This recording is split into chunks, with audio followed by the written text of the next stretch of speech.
Okay, screen पे दिखाई दे रहा होगा आप लोगों को प्रोटीन इंजीनियरिंग। तो आज हम लोग इस टॉपिक के बारे में बात करेंगे और इस बेसिकली प्रोटीन इंजीनियरिंग वाले टॉपिक में आपको यूनिट में पूरा पढ़ना है प्रोटीन की इंपॉर्टेंस के बारे में और प्रोटीन को डिटरमाइन करने के लिए, प्रोटीन के स्ट्रक्चर्स को नोन करने के लिए कौन-कौन से टेक्निक को आप यूज़ कर सकते हैं, प्रोटीन का क्या इंपॉर्टेंस है लिविंग सिस्टम में और एज़ वेल एज़ प्रोटीन का कन्फर्मेशंस किस तरीके से आप जान पाते हैं, कौन-कौन से इंस्ट्रूमेंट या कौन-कौन से टेक्निक लगाते हैं जिससे कि आप उसके अलग-अलग जो कन्फर्मेशंस लेवल होते हैं उनके स्ट्रक्चर्स को नोन कर पाते हैं। सो इस यूनिट में आपको पूरा का पूरा जो सेंट्रलाइज़्ड टॉपिक होगा दैट इज़ द प्रोटीन होगा। तो सवाल यहाँ पे बन जाता है कि इतने सारे मैक्रोमोलेक्यूल्स के प्रेजेंस में सिर्फ़ और सिर्फ़ प्रोटीन को इतना एम्फसाइज़ क्यों किया जा रहा है? सो बेसिकली जैसा कि आपको पता है कि जितने भी मैक्रोमोलेक्यूल्स होते हैं उन सभी मैक्रोमोलेक्यूल्स में से सबसे ज़्यादा जो डाइवर्सिफाइंग नेचर है फंक्शंस के बेसिस वो प्रोटीन्स का है। तो प्रोटीन जैसे नॉर्मल आपके कोई बायोमोलिक्यूल्स होगा जैसे कार्बोहाइड्रेट अगर है तो उसका एक फंक्शन होता है कि वो तरीके का एनर्जी प्रोडक्शन का काम करेगा या एनर्जी का एक सोर्स होता है। लेकिन प्रोटीन के पास आपका इतना ज़्यादा डाइवर्स फंक्शंस आपके बॉडी में पाया जाता है, चाहे वो स्ट्रक्चरल के पार्ट के बेसिस पे हो, चाहे वो फंक्शंस के पार्ट के बेसिस पे हो, चाहे वो मेटाबॉलिज्म इन्वॉल्व होने वाले हो, चाहे वो रेगुलेशंस करने वाले हों, तो बहुत सारा इसका डाइवर्स फंक्शंस होता है। सो इस डाइवर्सिफाई मॉलिक्यूल्स के बारे में जानना बहुत ज़रूरी हो जाता है कि ये किस तरीके का नेचर रखता है, कैसे आप इसके बारे में इन्फॉर्मेशंस को गैदर कर सकते हैं, क्या-क्या इसके स्ट्रक्चर्स के लेवल होते हैं, ये सारी इन्फॉर्मेशंस आपको आपको इस यूनिट में पढ़ने को मिलेगा। तो हम लोग जानेंगे कि प्रोटीन्स किस तरीके से किसी सैंपल से निकाल करके आप उसको आइडेंटिफिकेशंस कर सकते हैं, उसके कन्फर्मेशंस को जान सकते हैं और कौन-कौन सी टेक्निक है जिनके बारे में जिनका एप्लीकेशंस करके आप प्रोटीन को एस्टीमेट कर सकते हैं, उसके इन्फॉर्मेशंस के बारे में इन्फॉर्मेशंस कलेक्ट कर सकते हैं। तो स्टार्ट करते हैं प्रोटीन से। तो जैसा कि आपको पता है कि अच्छे तरीके से कि प्रोटीन बेसिकली आपके लिविंग सिस्टम में पाया जाने वाला एक ऐसा मैक्रोमोलेक्यूल्स होता है जो कि अलग-अलग फंक्शंस को परफॉर्म करता है, अलग-अलग रोल क्या करता है, प्ले करता है। जैसे लाइक एज़ अगर हमारे बॉडी के स्ट्रक्चर्स की बात करें तो स्ट्रक्चर्स में भी हमारा प्रोटीन इन्वॉल्व होता है, मसल्स के कॉन्ट्रैक्शंस की बात करें तो मसल कॉन्ट्रैक्शंस में भी प्रोटीन इन्वॉल्व होता है। अगर हम लोग फंक्शंस की बात करें तो अलग-अलग जैसे लाइक एज़ अगर हमको रेस्पिरेशंस करना है तो उसके लिए ऑक्सीजन चाहिए, तो वहाँ पे हीमोग्लोबिन इन्वॉल्व होता है, वो भी क्या क्या है आपका एक प्रोटीन मॉलिक्यूल्स होते हैं। तो डिफरेंट डिफरेंट फंक्शंस आपकी बॉडी में क्या होते हैं परफॉर्म किए जाते हैं with the help of a protein. So that is why यहाँ पे वर्ड ऑफ प्रोटीन टर्म दिया गया है कि प्रोटीन की पूरी दुनिया है और उस दुनिया में मीन्स इस वर्ल्ड में प्रोटीन के अलग-अलग क्या हैं फंक्शंस हैं मीन्स अलग-अलग आपके उसके एरियाज़ हैं। तो यहाँ पे हम लोग एक नज़र डाल लेते हैं कि कौन-कौन से वो प्रोटीन्स के एरियाज़ हैं जहाँ पे प्रोटीन्स काम कर सकता है। सो among the biomolecules protein have the maximum diversify या डाइवर्सिटी इन द फंक्शंस। जितने भी आपके बायोमोलिक्यूल्स पाए जाते हैं, उन सभी बायोमोलिक्यूल्स में से सबसे ज़्यादा फंक्शंस के बेसिस पे जो डाइवर्सिटी देखने को मिलती है, वो प्रोटीन्स में देखने को मिलता है। तो क्या-क्या डाइवर्सिटी है यहाँ पे आप देख लीजिए, तो प्रोटीन आपका यहाँ पे सेंटर में रखा गया है और प्रोटीन्स के पॉसिबल फंक्शंस हैं, जो कि आपको यहाँ पे एक डायग्राम की हेल्प से समराइज़ किया जा रहा है। तो यहाँ पे प्रोटीन्स आपका ट्रांसपोर्ट सिस्टम में भी क्या कर सकता है, पार्टिसिपेट कर सकता है। सेंट्रल नर्वस सिस्टम में भी आपका प्रोटीन पार्टिसिपेट कर सकता है, जो आपके बॉडी का कंट्रोल मैकेनिज्म होता है। तो आपकी बॉडी जैसा कि आपको मालूम है 2 सिस्टम से कंट्रोल एंड कोऑर्डिनेट होती है, नर्वस सिस्टम से और एंडोक्राइन सिस्टम से। और इसके साथ-साथ यहाँ पे आप मोबिलिटी में भी देख सकते हैं, जहाँ पे आपके एक्टिन और मायोसिन प्रोटीन है, जो कि आपके मसल कॉन्ट्रैक्शंस में क्या करते हैं, पार्टिसिपेट करते हैं। स्ट्रक्चर्स में भी आपकी बॉडी में जो आपके स्किन्स का फॉर्मेशंस हो रखा है, उसे जैसे हेयर का जो कंपोनेंट है, वो भी आपका क्या है, प्रोटीन है। तो यहाँ पे कोलेजन और केराटिन प्रोटीन है, जो कि स्ट्रक्चर्स में पार्टिसिपेट करती हैं। इम्यूनिटी में आपका इन्वॉल्व होने वाला जो एंटीबॉडी है, वो भी एक प्रकार का क्या है आपका प्रोटीन है, one kind of a proteins. जैसा कि आप लोग जानते हैं कि एंटीबॉडी आपके क्या होते हैं, that is a glycoprotein nature के होते हैं। तो यहाँ पे इम्यूनिटी में भी इन्वॉल्व होने वाले एंटीबॉडी या लाइसोजाइम, ये भी आपका क्या है कि प्रोटीन्स का ही डेरिवेटिव्स है, प्रोटीन्स के ही फॉर्म होते हैं। एंजाइम्स जो कि आपके किसी भी लिविंग सिस्टम्स की बॉडी में जितने भी मेटाबॉलिक रिएक्शंस हो रहे हैं, वो सब के सब ऑलमोस्ट क्या होते हैं, एंजाइम डिपेंडेंट होते हैं। एंजाइम के प्रेजेंस में क्या किए जाते हैं, परफॉर्म किए जाते हैं। तो एंजाइम्स भी आपका क्या होता है, प्रोटीन्स होता है। वैसे ही सिमिलरली आपके हार्मोन्स अभी कल की क्लास में आप लोगों ने पढ़ा था कि हार्मोन्स आपका 2 टाइप्स का हो सकता है, एक प्रोटीन डेरिवेटिव्स हो सकता है, दूसरा आपका स्टेरॉइड डेरिवेटिव्स हो सकता है। और हार्मोन्स का हमारी बॉडी में बहुत ज़्यादा क्या है, रोल प्ले हो जाता है, मीन्स रोल होता है। अलग-अलग और जो एंडोक्राइन ग्लैंड्स होती हैं, डिफरेंट डिफरेंट काइंड्स के हार्मोन्स को सेक्रेशंस करती हैं और उन डिफरेंट डिफरेंट काइंड्स के हार्मोन्स का अलग-अलग क्या होता है, फंक्शंस होता है। एसिड बेस रेगुलेशंस में मतलब होमियोस्टैटिस या बफर सिस्टम में भी आपका काम करता है प्रोटीन मॉलिक्यूल। तो यहाँ पे आपको हीमोग्लोबिन, एल्बुमिन ये एग्जांपल दिए गए। ब्लड का जो फ्लूइड है उसको भी बैलेंस करने में काम करता है आपका प्रोटीन। तो इस तरीके से आपने यहाँ पे देखा कि आपकी बॉडी में बहुत सारे फंक्शंस हैं या बहुत सारे ऐसे एरियाज़ हैं जहाँ पे प्रोटीन्स का अलग-अलग फॉर्म में क्या होता है इन्वॉल्वमेंट्स होता है मीन्स अलग-अलग फंक्शंस को क्या करते हैं परफॉर्म करते हैं। तो इतने सारे डाइवर्सिफ़ाई रोल को प्ले करने वाले मॉलिक्यूल्स के बारे में जानना बहुत ज़्यादा क्रूशियल हो जाता है कि आप इसे कैसे स्टोर कर सकते हैं, कैसे कहीं से आइसोलेट कर सकते हैं, कौन-कौन सी ऐसी टेक्निक है जिसको लगा कर के आप प्रोटीन के बारे में इन्फॉर्मेशंस को गैदर कर सकते हैं, उसके स्ट्रक्चर्स के बारे में, उसके कन्फॉर्मेशंस के बारे में। तो ये सारा आपको इन्फॉर्मेशंस इस वाले यूनिट में पढ़ने को मिलेगा। सो बेसिकली आपने यहाँ पे देखा कि प्रोटीन्स का क्या-क्या एक डिफरेंट एरियाज़ में डिफरेंट फंक्शंस परफॉर्म कर सकता है। जिसमें आपने देखा कि ये ट्रांसपोर्ट सिस्टम का भी काम कर सकता है, मसल कॉन्ट्रैक्शंस में भी काम कर सकता है, सेंट्रल नर्वस सिस्टम में भी काम रोल प्ले करता है, आपकी बॉडी के स्ट्रक्चर्स को बनाने में भी करता है, enzymes, immunity, hormones, acid base balance means buffer, इन सारे सिस्टम में इन्वॉल्व होने वाला जो मॉलिक्यूल्स है उसको आप प्रोटीन के नाम से जानते हैं। तो प्रोटीन की बेसिक जो केमिस्ट्री है आप लोगों को पढ़ा चुका हूँ बायोकेमिस्ट्री में, जैसा कि आप लोगों को पता है कि प्रोटीन आपका बिल्डिंग ब्लॉक्स होता है मीन्स पॉलीमर होते हैं किसके अमीनो एसिड्स के, और अमीनो एसिड जो होते हैं वो आपस में 2 ग्रुप से मिलकर के बने हुए होते हैं, जिनका नाम ही बताता है दैट इज़ अमीनो एसिड्स। तो यहाँ पे एक आपका क्या होता है एमीन ग्रुप होता है और आपका एक सेंट्रल कार्बन होता है और उसके साथ-साथ में एक आपका क्या होता है कार्बोक्सिलिक ग्रुप होता है, और यहाँ पे आपका क्या होगा एक एच ग्रुप होगा, यहाँ पे आपका क्या होगा एक आर ग्रुप होगा। डिफरेंट टाइप्स के, हालाँकि आपको यहाँ पे सवाल बन जाता है कि इतने डिफरेंट टाइप्स के फंक्शंस को परफॉर्म करने वाले इतने न्यूमरस नंबर ऑफ प्रोटीन्स हैं, लेकिन उन प्रोटीन्स को बनाने के लिए जो उनके बिल्डिंग ब्लॉक्स है मीन दैट मीन्स कि आपके अमीनो एसिड्स हैं उनका नंबर क्या है लिमिटेड है। इनिशियली पहले इसको आप 20 स्टैंडर्ड अमीनो एसिड के नाम से जानते थे, बट नाउ अ डेज ये नंबर आपका +2 हो गया है, तो दैट इज़ 22 हो चुके हैं। तो ये 22 नंबर ऑफ अमीनो एसिड जो हैं वो आपके स्टैंडर्ड अमीनो एसिड कैटेगरी में आते हैं, और ये स्टैंडर्ड अमीनो एसिड से ही मिलकर के आपके डिफरेंट डिफरेंट फंक्शन को परफॉर्म करने वाले जो प्रोटीन्स होते हैं वो बने हुए होते हैं। तो आज के डेट में ह्यूमन जीनोम प्रोजेक्ट के इन्फॉर्मेशंस के अकॉर्डिंग हमको ये पता है कि हमारी बॉडी में लगभग अप्रॉक्स 30,000 जीन्स क्या होते हैं पाए जाते हैं जो कि आपके कोडिंग वाले होते हैं, लेकिन इस नंबर ऑफ जीन से हम कहीं पे भी इस बात को एस्टिमेट नहीं कर सकते हैं कि हमारी बॉडी में सिर्फ और सिर्फ 30,000 डिफरेंट वैरायटी के प्रोटीन्स ही पाए जा सकते हैं। नंबर ऑफ प्रोटीन्स का एस्टिमेशंस करना on the basis of number of gene ये पॉसिबल नहीं है। ये ऑलरेडी आप लोगों को पढ़ा चुका हूँ, बता चुका हूँ कि इसके पीछे का रीज़न क्या होता है। So proteins are the building blocks means proteins जो होते हैं वो आपके पॉलीमर्स होते हैं अमीनो एसिड्स के, और अमीनो एसिड्स जो होते हैं वो एक ऑर्गेनिक कंपाउंड होते हैं और इनके पास 2 ग्रुप होता है। जैसा कि आपको नाम ही बता रहा है दैट इज़ अमीनो ग्रुप है, और एसिड के लिए आपका कार्बोक्सिलिक ग्रुप है। तो चूँकि यहाँ पे आपका एसिड और बेस दोनों वाला ग्रुप होता है दैट इज़ व्हाई ये एज़ एम्फोटेरिक नेचर का हो जाता है, मीन्स इसके पास प्रॉपर्टी होती है जस्ट लाइक एसिड के बिहेव करने का भी, जस्ट लाइक बेस का भी बिहेव करने का। ये आर जो ग्रुप होता है, ये अलग-अलग जो आपके डिफरेंट काइंड्स के अमीनो एसिड्स होते हैं, ये आर ग्रुप उनका अलग-अलग हो सक मतलब होता है। इसी आर ग्रुप के बेसिस पे आप नंबर ऑफ अमीनो एसिड को क्या करते हैं डिफर बताते हैं। बाकी सभी अमीनो एसिड्स में ये 3 जो ग्रुप होते हैं वो क्या होते हैं कॉमन होते हैं, that is the COOH group, NH2 group and hydrogen. ये ऑल अमीनो एसिड्स में क्या होंगे कॉमन होंगे। जो डिफरेंस होगा सिर्फ और सिर्फ किसका होगा that is the R group का होगा।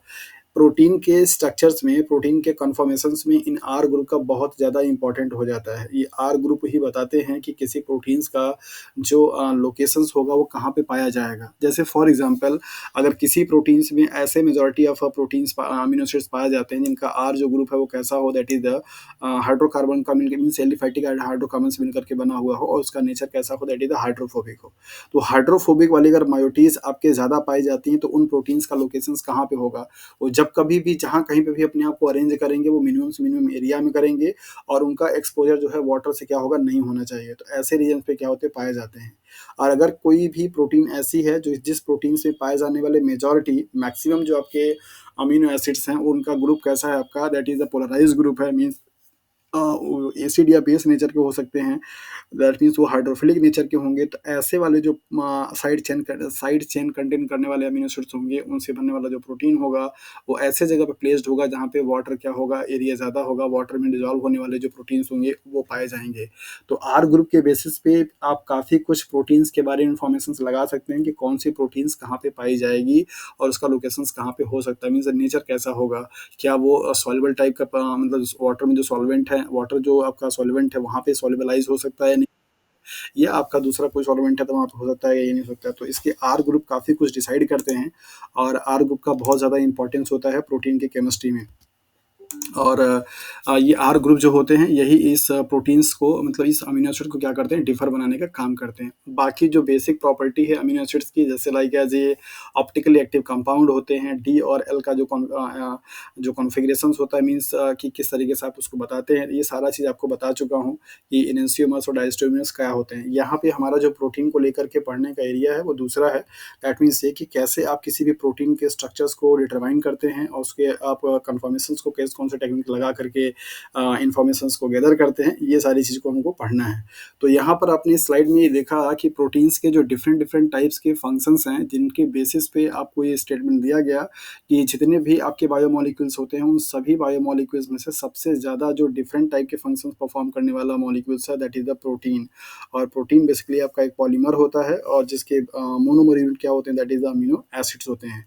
नेचर में पाए जाने वाले जितने भी प्रोटीन्स होते हैं उन प्रोटीन्स को बनाने के लिए 22 डिफरेंट टाइप के स्टैंडर्ड अमीनो एसिड पाए जाते हैं और इन नंबर ऑफ अमीनो एसिड से मिल करके डिफरेंट नंबर ऑफ प्रोटीन्स क्या होते हैं बनते हैं जिनका कि आपका जो फंक्शंस होगा वो क्या होगा अलग होगा। तो प्रोटीन्स में नंबर ऑफ जो अमीनो एसिड्स हैं वो सब में वही होते हैं 22, लेकिन उनका सीक्वेंस और उनके जो नंबर ऑफ अमीनो एसिड्स होते हैं वो नंबर क्या होती है डिफरेंट होती है। दैट इज़ वाई सारी प्रोटीन्स क्या होंगी अलग होंगी। ओके तो प्रोटीन्स के फंक्शंस को या प्रोटीन्स के स्ट्रक्चर्स को डिफर बनाने के लिए जो फैक्टर है वो क्या है that is sequence of amino acids and number of amino acids. ये दो फैक्टर हैं जो कि किसी भी दो प्रोटीन्स को आपस में एक दूसरे से क्या करते हैं डिफर बनाते हैं।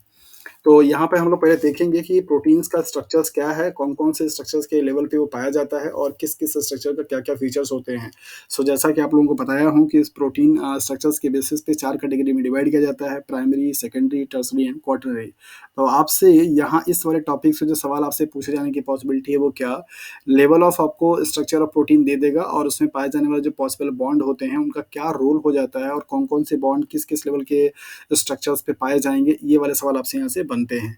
तो इसको हम लोग देख लेते हैं। तो बेसिकली आपको यहाँ पे पता है कि जो प्रोटीन का स्ट्रक्चर्स होगा वो 4 डिफरेंट लेवल पे होता है, primary, secondary, tertiary and quaternary.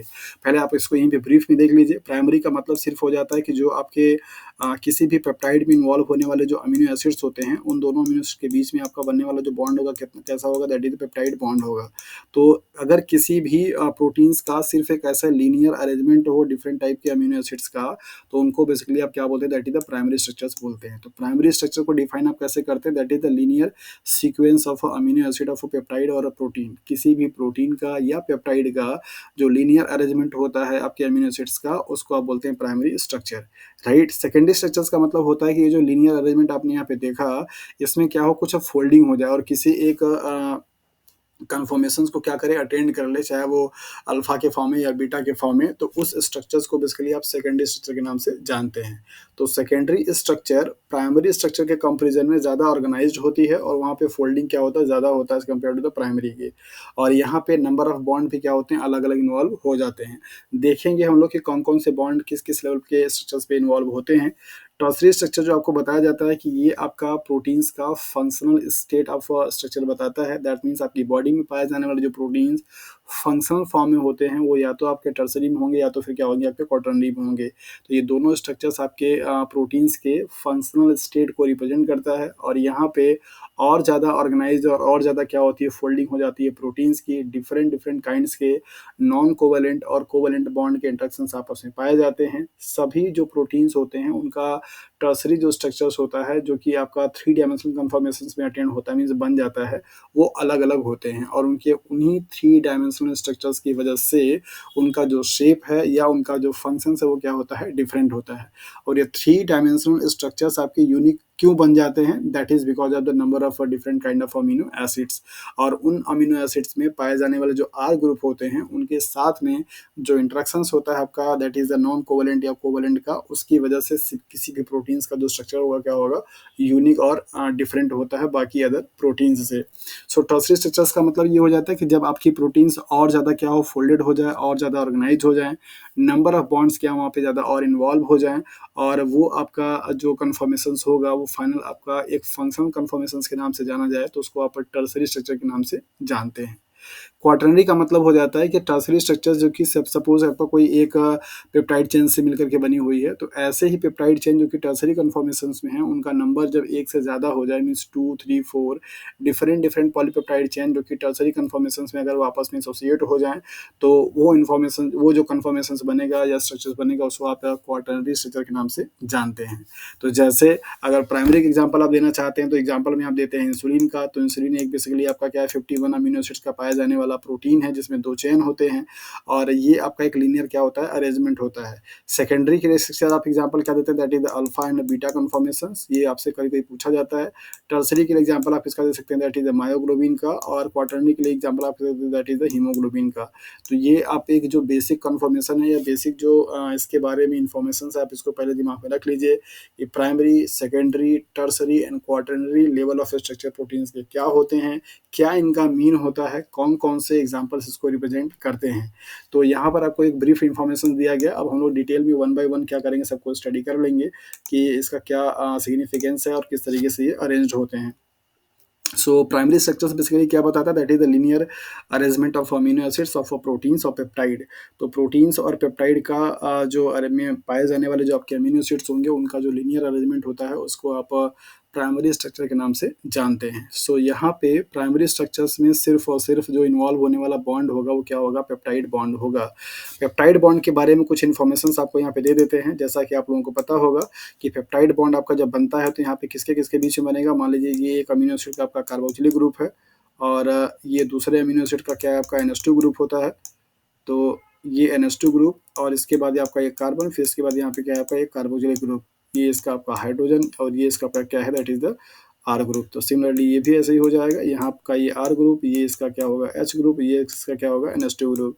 तो एक अमीनो एसिड, मान ये फर्स्ट है, आपका ये सेकेंड है, एक अमीनो एसिड के कार्बोक्सिलिक का ये वाला ग्रुप, और दूसरे अमीनो एसिड का अमीनो का ये ग्रुप, यहाँ पे आपका क्या होता है, बॉन्डिंग होती है, और बेसिकली यहाँ पे क्या होता है कि H2O मॉलिक्यूल्स का रिलीज हो जाता है। तो इस तरीके से जब यहाँ पे बॉन्ड बनेगा, तो स्ट्रक्चर कैसा दिखाई देगा, कार्बोक्सिलिक का जो कार्बन होगा, उसका डबल बॉन्ड ऑक्सीजन यहाँ पे हो जाएगा, सिंगल बॉन्ड आपका क्या होगा, यहाँ पे नाइट्रोजन होगा, फिर सिंगल बॉन्ड यहाँ पे आपका क्या होगा, कार्बन होगा, इसके बाद एक क्या होगा, आपका यहाँ पे हाइड्रोजन होगा, फिर आपका यहाँ पे क्या हो जाएगा, ये कार्बन, और इस कार्बन से जुड़ा हुआ आपका क्या होगा, हाइड्रोजन, फिर आपका ये R ग्रुप, फिर इसके बाद आपका ये NH2 ग्रुप। तो ये वाला जो बॉन्ड आपको यहाँ पे दिखाई गया, कलर चेंज कर देते हैं, ये वाला आपको जो बॉन्ड दिखाई दे रहा है, यहाँ से लेकर के यहाँ तक का ये सिंगल बॉन्ड, ये आपका क्या कहलाता है, that is the peptide bond कहलाता है। तो पेप्टाइड बॉन्ड बेसिकली एक आपका क्या है, कोवलेंट बॉन्ड होता है, राइट। और इस बॉन्ड को बनाने के लिए जितना भी आपका बॉन्ड बनेगा, मतलब सिंगल बॉन्ड को बनाने के लिए यहाँ पे एक वाटर मॉलिक्यूल क्या होता है, रिलीज हो जाता है, मीन्स -H2O क्या करेंगे आप यहाँ पे लिख देंगे। तो चूंकि यहाँ पे दो मॉलिक्यूल्स का क्या हुआ, आपस में कॉम्बिनेशन हुआ, मीन्स कंडेंसेशन हुआ, और वाटर मॉलिक्यूल क्या हुए यहाँ पे रिलीज हुए, दैट इज वाई आप इसको dehydration condensation type of reactions के नाम से जानते हैं। तो पेप्टाइड बॉन्ड एक बेसिकली कोवलेंट बॉन्ड के कैटेगरी में आता है, और ये एक अमीनो एसिड्स के कार्बोक्सिलिक के कार्बन दूसरे अमीनो एसिड्स के अमीनो के नाइट्रोजन के बीच में क्या होता है, फॉर्म्ड होता है। और जब कभी भी आपका एक अमीनो एसिड्स के दो अमीनो एसिड के बीच में पेप्टाइड बॉन्ड बनेगा, तो वहाँ पे बेसिकली आपका एक वाटर मॉलिक्यूल क्या होते हैं, रिलीज हो जाते हैं। तो चूंकि यहाँ पे वाटर मॉलिक्यूल का रिलीज हुआ और दो अमीनो एसिड्स आपस में कंडेंस हुए, दैट इज वाई आप इसको condensation dehydration kind of reactions के नाम से जानते हैं। पेप्टाइड बॉन्ड जो होती है, वो बेसिकली आपको देखने में यहाँ पे सिंगल बॉन्ड लगती है, मतलब सिंगल बॉन्ड दिखाई देता है, लेकिन इसके पास पार्शियल डबल बॉन्ड कैरेक्टर क्या होता है, पाया जाता है। और इस पार्शियल डबल बॉन्ड कैरेक्टर के होने की वजह से इसकी जो बॉन्ड की लेंथ होती है, नॉर्मल आपके जो ऑर्गेनिक कार्बन में पाए जाने वाले आपके कार्बन और नाइट्रोजन के बीच के जो बॉन्ड होते हैं, और पेप्टाइड बॉन्ड जो होता है, इनमें आपको डिफरेंसेस दिखाई देते हैं। पेप्टाइड बॉन्ड के जो आपके कार्बन नाइट्रोजन के बीच का बॉन्ड होता है, वो बॉन्ड आपका शॉर्टर होता है as compared to the normal वाले कार्बन और नाइट्रोजन के बीच का।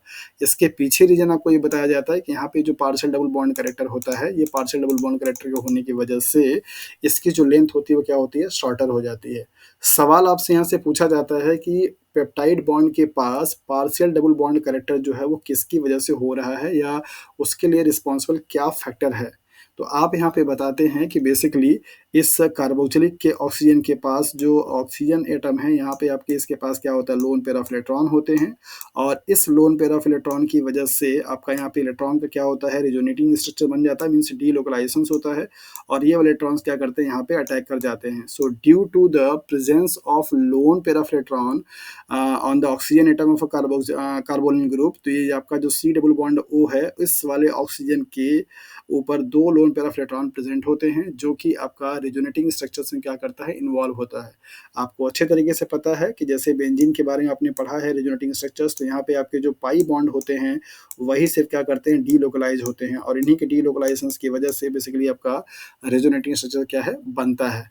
तो यहाँ पे ये ऑक्सीजन के पास जो लोन पेयर ऑफ इलेक्ट्रॉन होता है वो आपका इस इलेक्ट्रॉन के डीलोकलाइजेशन में क्या करता है, पार्टिसिपेट करता है, जिसकी वजह से पेप्टाइड बॉन्ड का जो कैरेक्टर होता है वो पार्शियल डबल बॉन्ड कैरेक्टर के नाम से जाना जाता है। तो ये कुछ इसके यूनिक फीचर होते हैं और इस पार्शियल डबल बॉन्ड कैरेक्टर के होने की वजह से इस बॉन्ड की जो रोटेशंस होती है वो फ्री नहीं होती है, वो रेस्ट्रिक्टेड होती है। इसके बारे में लेकर के रामाचंद्रन प्लॉट के बारे में आपको पढ़ा चुका हूँ, वो वीडियो आपके पास अपलोडेड है और पीडीएफ भी आपके पास मिल चुका है, तो उस चीज़ को यहाँ पे फिर से हम लोग डिस्कस नहीं करेंगे। सो पेप्टाइड बॉन्ड के बारे में आपको बताया गया कि यहाँ पे आपके जो प्राइमरी स्ट्रक्चर्स होते हैं वो सिर्फ और सिर्फ पेप्टाइड बॉन्ड से क्या होते हैं, जुड़े हुए होते हैं, बाकी वहाँ पे एडिशनल कोई भी बॉन्ड आपका नहीं पाया जाता है। तो पेप्टाइड बॉन्ड चूंकि एक कोवैलेंट बॉन्ड होता है, तो आप कह सकते हैं कि प्राइमरी स्ट्रक्चर में सिर्फ और सिर्फ कोवैलेंट बॉन्ड क्या होता है, इन्वॉल्व होता है, कोई भी नॉन कोवैलेंट बॉन्ड वहाँ पे इन्वॉल्व नहीं होता। सो यहाँ पे आपको स्ट्रक्चर्स दिखाया जा रहा है ये किसी पेप्टाइड का, जो कि आपके लीनियर सिर्फ ये जो सर्कल है आपका ऑरेंज कलर का, ये एक अमीनो एसिड को रिप्रेजेंट कर रहा है।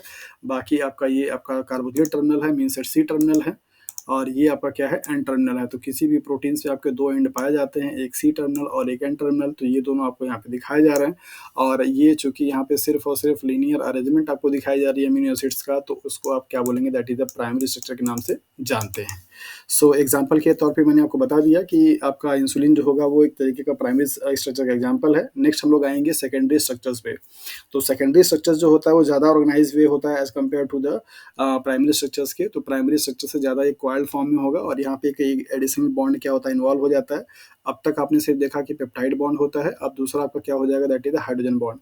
सो सेकेंडरी स्ट्रक्चर में सबसे ज़्यादा जो इंपॉर्टेंट रोल प्ले करता है, मीन सेकेंडरी स्ट्रक्चर्स को बनाने के लिए जो रिस्पॉन्सिबल बॉन्ड है वो क्या है, that is the hydrogen bond है। ये सवाल आपसे पूछा जाता है कि अल्फा और बीटा जो कि आपके सेकेंडरी स्ट्रक्चर्स के एग्जाम्पल होते हैं या फॉर्म होते हैं, उन स्ट्रक्चर्स को स्टैब्लिश करने के लिए कौन सा बॉन्ड इन्वॉल्व होता है या कौन सा बॉन्ड रिस्पॉन्सिबल होता है। So answer is hydrogen bond. तो आपके सेकेंडरी स्ट्रक्चर्स में दो बॉन्ड पाए जाएंगे, एक तो नंबर पहला आपका होगा that is a peptide bond means PB और दूसरा आपका होगा that is HB means hydrogen bond. तो आप इसको शॉर्ट फॉर्म में भी समझते रहिए कि सेकेंडरी स्ट्रक्चर जो होगी वो आपकी इसमें दो बॉन्ड क्या होंगे, इन्वॉल्व होंगे। तो सेकेंडरी स्ट्रक्चर्स बेसिकली अल्फा और बीटा सीट के फॉर्म में पाया जाता है, ये कॉमन फॉर्म होता है सेकेंडरी स्ट्रक्चर्स के। तो अल्फा और बीटा से क्या क्या पॉसिबिलिटी सवाल बन सकता है। अच्छा, ये पेप्टाइड बॉन्ड जो मैंने यहाँ पे बताया, इस पेप्टाइड बॉन्ड को लेकर के दो इन्फॉर्मेशन पहले आप यहाँ पे कन्वे कर लीजिए। किसी भी प्रोटीन्स में जो अमीनो एसिड का आपका वेट होता है वो बेसिकली कितना होता है, दैट इज द मान लीजिए अगर आपका ऐसे नॉर्मल अगर आपका एक अमीनो एसिड है तो उसका वेट जो होता है वो 128 होता है, राइट, ये आपका वेट है। लेकिन जब अगर कोई भी आपका अमीनो एसिड पेप्टाइड में हो जाएगा, मीन्स प्रोटीन्स में अगर बन जाएगा, तो यहाँ पे आपका एक वाटर मॉलिक्यूल चूंकि लॉस हो जाता है, तो ये 18 आपके जो मॉस होंगे वो लॉस हो जाएंगे, तो आपका यहाँ पे बचेगा कितना, 110। तो ये आपका 110 जो होता है वो स्टैंडर्ड अमीनो एसिड्स का एक वेट क्या होता है, माना जाता है।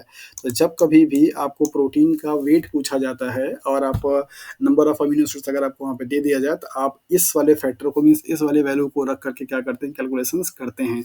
दूसरा इन्फॉर्मेशन यहाँ पे आपके पास ये है कि प्रोटीन्स में आप अमीनो एसिड को जब यहाँ पे जोड़ना हुआ होता है, तो यहाँ पे एक दो अमीनो एसिड्स के बीच में क्या होता है, पेप्टाइड बॉन्ड का फॉर्मेशन होता है। तो नंबर ऑफ जो पेप्टाइड बॉन्ड होगा, नंबर ऑफ पेप्टाइड बॉन्ड वो हमेशा आपका n-1 होता है लीनियर प्रोटीन्स के लिए। किसके लिए, लीनियर प्रोटीन के लिए। तो ये इसका मतलब क्या हो गया कि जितना जहाँ पे n क्या होगा आपका total number of amino acids क्या होंगे, total number of amino acids, जितना उस प्रोटीन में नंबर ऑफ अमीनो एसिड्स होंगे, उसका उसमें से एक माइनस कर देंगे तो जो वैल्यू आएगी वहाँ पे उतना नंबर ऑफ पेप्टाइड बॉन्ड होंगे। फॉर एग्जांपल, मैंने आपको बताया कि मान लीजिए कोई एक प्रोटीन है जिसका नंबर ऑफ अमीनो एसिड्स कितना है, 51 है, तो यहाँ पे नंबर ऑफ पेप्टाइड बॉन्ड कितने हो जाएंगे, that is 51 minus 1 is equal to 50। तो आपका 50 टोटल क्या होगा, पेप्टाइड बॉन्ड होगा, अगर वो प्रोटीन लीनियर है तो, राइट। अगर वो प्रोटीन आपकी सर्कुलर है तो वहाँ पे आपका जो पेप्टाइड बॉन्ड का नंबर होता है वो आपका एन के क्या होगा, इक्वल हो जाएगा। तो एन जहाँ पे आपका क्या है, नंबर ऑफ अमीनो एसिड्स हैं, तो जितना नंबर ऑफ अमीनो एसिड्स होगा उतना ही आपके क्या होंगे, पेप्टाइड बॉन्ड होंगे। ऐसा इसलिए क्योंकि लीनियर वाले स्ट्रक्चर्स में आपने यहाँ पे देखा कि एक आपका अमीनो एसिड्स यहाँ पे है, दूसरा वाला अमीनो एसिड्स आपका यहाँ पे है, तो इन दोनों के बीच में कोई बॉन्डिंग नहीं है और दो अमीनो एसिड्स को मिलाने पर एक बॉन्ड क्या होता है, बनता है। तो चूंकि यहाँ पे लीनियर है, इनका दोनों का कहीं पे मिलान नहीं है, दैट इज वाई यहाँ पे नंबर ऑफ पेप्टाइड बॉन्ड क्या होंगे, कम होंगे as compared to number of amino acids के। लेकिन यही स्ट्रक्चर जब आपका क्या किया जाए, सर्कल कर दिया जाए, तो ये आकर के क्या होगा, यहाँ पे बना लेगा। तो अभी कोई भी ऐसा अमीनो एसिड्स नहीं है जो कि एक दूसरे से कनेक्टेड नहीं है, that is Y peptide bond और नंबर ऑफ अमीनो एसिड दोनों क्या होंगे, आपके इक्वल होंगे। तो in the case of a circular, the number of a peptide bond is equal to the number of amino acids, while in the case of linear protein or linear peptide, the number of peptide bond is always n minus 1, where n is indicated the number of amino acids present in that particular kind of a proteins or peptide। Okay, so ये इंफॉर्मेशन आपके लिए है। कभी कभी आप,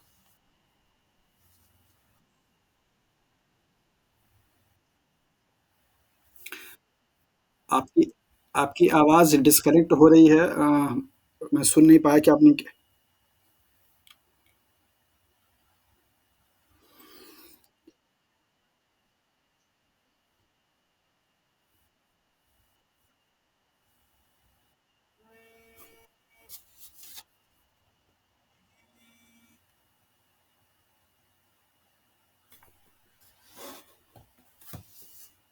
क्या कोई दूसरा मुझे बता सकता है कि ये क्या कहना चाह रही हैं? हम्म।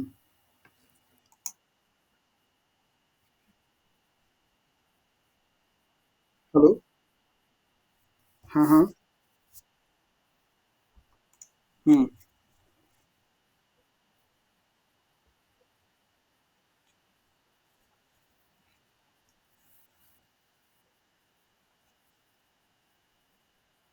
हम्म।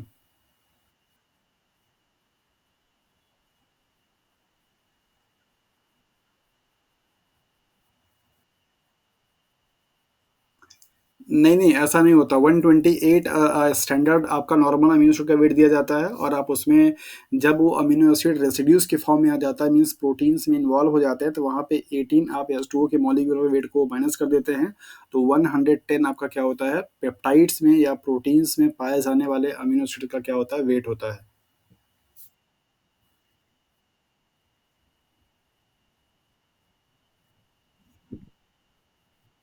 हुँ। हाँ, तो 50,500 के आस-पास आ जाएगा। ठीक है? तो यहाँ पे आपको प्रॉब्लम 2 तरीके से पूछे जाते हैं इस वाले टॉपिक से। आपको नंबर ऑफ अमीनो एसिड्स दे करके उस प्रोटीन्स की जो होती है, अगर अल्फ़ा या बीटा हेलिक्स का कन्फर्मेशन दे रखा है तो लेंथ भी पूछी जाती है, या मॉलिक्यूलर वेट भी आपसे पूछा जाता है। और अगर आपको मॉलिक्यूलर वेट दे दिया गया है तो आपसे पूछा जाता है कि उसमें उस प्रोटीन्स में नंबर ऑफ अमीनो एसिड्स कितने पाए जाएँगे। तो दोनों के लिए कन्वर्जन वही है। अगर आपको अमीनो एसिड्स दे करके आपसे मॉलिक्यूलर वेट पूछा जाता है तो वहाँ पे आप 110 से क्या करते हैं, मल्टीप्लाई करते हैं। रीजन आप वहाँ पे बताते हैं कि जब दो अमीनो एसिड्स आपस में जुड़ते हैं तो वहाँ पे पेप्टाइड बॉन्ड का फॉर्मेशन होता है और एक पेप्टाइड बॉन्ड के बनने में एक H2O मॉलिक्यूल का क्या होता है, लॉस होता है। दैट इज वाई वहाँ पे 18 मास क्या होता है, आपका रिड्यूस हो जाता है। और जब आपको नंबर ऑफ अमीनो एसिड्स दे करके आपके क्या पूछा जाए, दैट इज द प्रोटीन का मास पूछा जाए, प्रोटीन की लेंथ पूछी है, तो आप वहाँ पे उसको क्या करते हैं, मल्टीप्लाई कर देते थे। इस तरीके की प्रॉब्लम को आप सॉल्व कर लेते हैं। कभी भी आपसे ज़्यादातर केसेस में आपका प्रोटीन का जो नंबर ऑफ अमीनो एसिड्स होते हैं वो देख करके उसका मास जो होता है आपसे पूछा जाता है। मास दे करके भी आपसे निकालने के लिए पूछ सकता है कि उस प्रोटीन्स में नंबर ऑफ अमीनो एसिड कितने पाए जा सकते हैं। तो दोनों ही केस में आप यही वाला कॉन्सेप्ट क्या करेंगे, लगाएँगे। ये जो इन्फॉर्मेशन आपको यहाँ पे दिया गया फर्स्ट एंड सेकंड पॉइंट कि नंबर ऑफ पेप्टाइड बॉन्ड किसी प्रोटीन्स में कैसे आप निकालेंगे, अगर वो लीनियर होगा या सर्कुलर होगा तो उसको आप थोड़ा सा ध्यान दीजिएगा। लीनियर होगा तो वहाँ पे n-1 हो जाएगा, सर्कुलर होगा तो n=2 हो जाएगा। ओके। मेरे ख्याल से वंदना कुछ सवाल पूछ रही थी। वंदना, आपने क्या बोला कुछ समझ में नहीं आया क्योंकि आपकी आवाज़ डिस्कनेक्ट हो रही थी।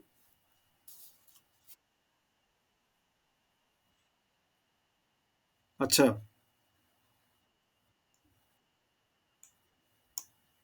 ओके। हाँ, हाँ, पूछ।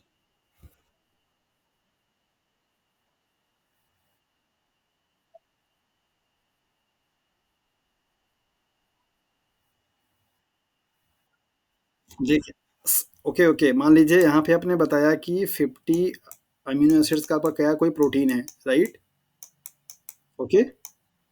तो आपको यहाँ पे बताना क्या है, मॉलिक्यूलर वेट। ठीक है? तो आप यहाँ मॉलिक्यूलर वेट क्या निकालेंगे, आपका जो 110 होगा ये वैल्यू आपकी अमीनो एसिड्स की होगी, उसको आप मल्टीप्लाई कर सकते हैं। या अगर आपको ऑलरेडी उस क्वेश्चन पे अमीनो एसिड का वेट भी, जब ऐसे वाला सवाल पूछता है ना तो वहाँ पे अमीनो एसिड का वेट आपको क्वेश्चन में दिया हुआ रहता है, ताकि आपसे ट्रिक जानना चाहता है कि हाँ आप क्या करना लगाना चाह रहे हैं। मान लीजिए कि अगर आपके उस प्रॉब्लम में ये दे रखा है कि कोई पेप्टाइड आपकी 50 अमीनो एसिड्स की है और एक अमीनो एसिड का वेट आपका मान लीजिए कितना है, 110 है या 100 मान लीजिए अगर आपका है, तो अब आपका यहाँ पे मॉलिक्यूलर वेट कितना होगा, तो यहाँ पे आप डायरेक्टली मल्टीप्लाई ये नहीं कर देंगे, राइट? आपको क्या करना होगा, आप ये मल्टीप्लाई तो करेंगे लेकिन चूंकि 50 आपका क्या है अमीनो एसिड्स का है, तो यहाँ पे 49 क्या होंगे आपके पेप्टाइड बॉन्ड होंगे, तो उस 49 का क्या करेंगे आप 18 से मल्टीप्लाई करेंगे। और ये जो वैल्यू आएगी, मान लीजिए यहाँ पे एक्स वैल्यू आती है, इसका जो आपने डायरेक्टली मल्टीप्लाई किया हुआ था, इस वाली वैल्यू में क्या करेंगे, ये वाली वैल्यू आप माइनस करेंगे, तब जाकर के उसका क्या आएगा, वेट आएगा। तो जब कभी भी आपको ऐसे वाला क्वेश्चन देता है कि इतने नंबर ऑफ अमीनो एसिड्स हैं और इस प्रोटीन का, इसमें जो अमीनो एसिड्स है उसका इतना मॉलिक्यूलर वेट है, तो कितना आपका प्रोटीन का वेट हो पाएगा, तो वहां पे आप क्या रखेंगे कि जितना आपका अमीनो एसिड्स होगा उससे एक कम क्या होगा, आपका पेप्टाइड बॉन्ड बनेगा, तो उस पेप्टाइड बॉन्ड के लिए आप 18 से क्या करते हैं, मल्टीप्लाई कर देते हैं।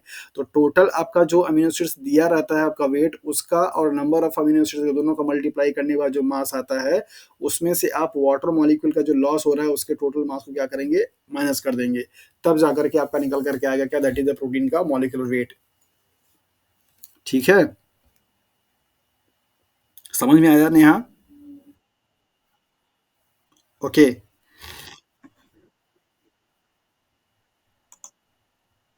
हाँ, हाँ, पूछिए, पूछिए। हाँ, हाँ, पूछिए। हाँ, हाँ। ओके।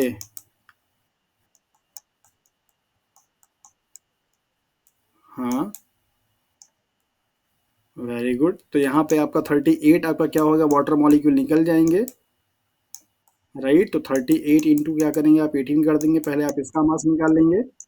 तो मान लीजिए जो वाली आपकी एक्स यहाँ पे आती है ये आपकी आ जाएगी, और आप 38 में आपका जो नंबर ऑफ अमीनो एसिड्स है उसका मल्टीप्लाई करेंगे 174 में से, तो ये वाली जो वैल्यू आएगी, मान लीजिए आपका ये वाई आती है, तो टोटल आपका जो वेट हो जाएगा वो क्या हो जाएगा, that is the Y minus x.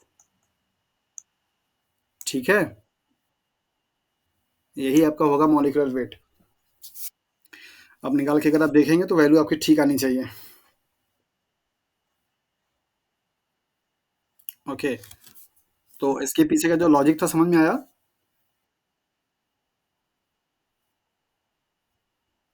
Okay. तो क्या चीज़? हाँ, मतलब ये एन वाला जो टर्मिनल होता है हमेशा लेफ्ट हैंड साइड में लिखा जाता है, और सी वाले जो होते हैं वो हमेशा आपके राइट साइड में होते हैं, इस तरीके से। ओके। सो यहाँ पे आपको दिखाया जा रहा है that is the secondary structures के जो आपके फॉर्म्स हैं, मींस जो जिनके एग्जांपल्स हैं, दैट इज अल्फा हेलिक्स और बीटा ब्रैकेट। तो अल्फा हेलिक्स से भी आपका न्यूमेरिकल बनता है, और ये इसका क्या स्ट्रक्चर्स है, किस तरीके से इंपॉर्टेंट रोल प्ले करता है, आप यहाँ पे देख लीजिए। अल्फा हेलिक्स का स्ट्रक्चर आपका कब बनेगा, मीन्स कब किस कंडीशंस में आपको बोल सकते हैं, forms when a polypeptide chain twisted into the helical. अगर कोई ऐसे लीनियर पॉलीपेप्टाइड चेन है और ये आपका ऐसे हेलिक्स के फॉर्म में क्या आ जाए, ट्विस्ट हो जाए इस तरीके से लाइक दैट, तो इसको आप क्या बोलते हैं, that is the alpha helix, right. और यहाँ पे इन दोनों बीच में क्या होता है, आपका हाइड्रोजन बॉन्डिंग हो जाती है। यहाँ पे आपका क्या होगा, हाइड्रोजन बॉन्डिंग हो जाएगा। यहाँ पे इस तरीके से हाइड्रोजन बॉन्डिंग, यहाँ पे इस तरीके से हाइड्रोजन बॉन्डिंग हो जाती है। तो जब कभी भी कोई पॉलीपेप्टाइड चेन अगर आपका हेलिक्स के फॉर्म में करे, क्वाइल्ड हो जाए, ट्विस्ट हो जाए, तो उसको आप बेसिकली अल्फा हेलिक्स के नाम से जानते हैं। और यहाँ पे अल्फा हेलिक्स में जो सबसे ज़्यादा इंपॉर्टेंट रोल प्ले करता है वो क्या है, दैट इज़ द प्रोटीन में मीन्स आपका हाइड्रोजन बॉन्ड। तो हाइड्रोजन बॉन्ड का बहुत होता है। किसी का माइक मेरे ख्याल से अनम्यूट है, आप उसे म्यूट कर लीजिए, थोड़ा सा ज़्यादा अच्छा रहेगा।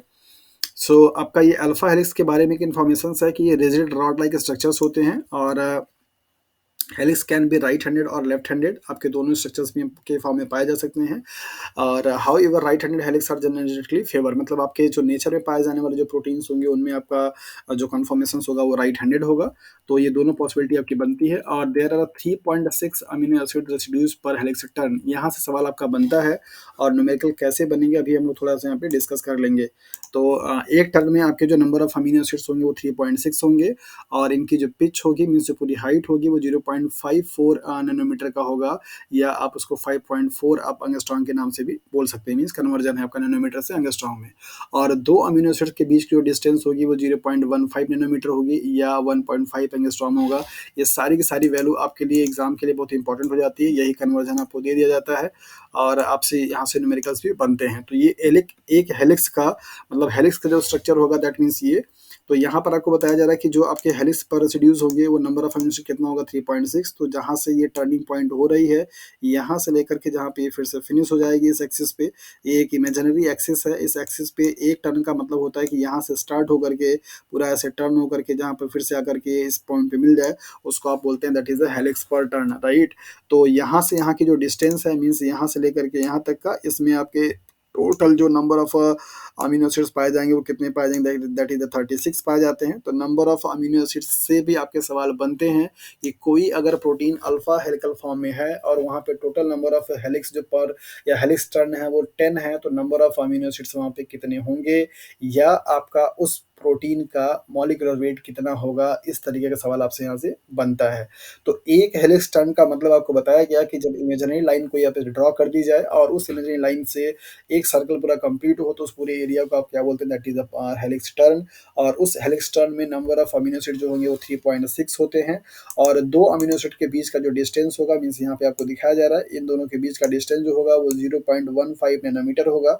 तो यहाँ से भी आपका न्यूमेरिकल बनता है, वो इस तरीके से बनेगा कि मान लीजिए अगर कोई प्रोटीन है जो कि अल्फा हेलिक्स के फॉर्म में है और वहाँ पे 100 टोटल नंबर ऑफ क्या हैं आपके अमीनो एसिड्स हैं, तो उस प्रोटीन्स की लेंथ कितनी होगी, मीन्स कितना उसका क्या होगा, एरिया होगा, ये आपसे क्या क्या पूछा जाता है।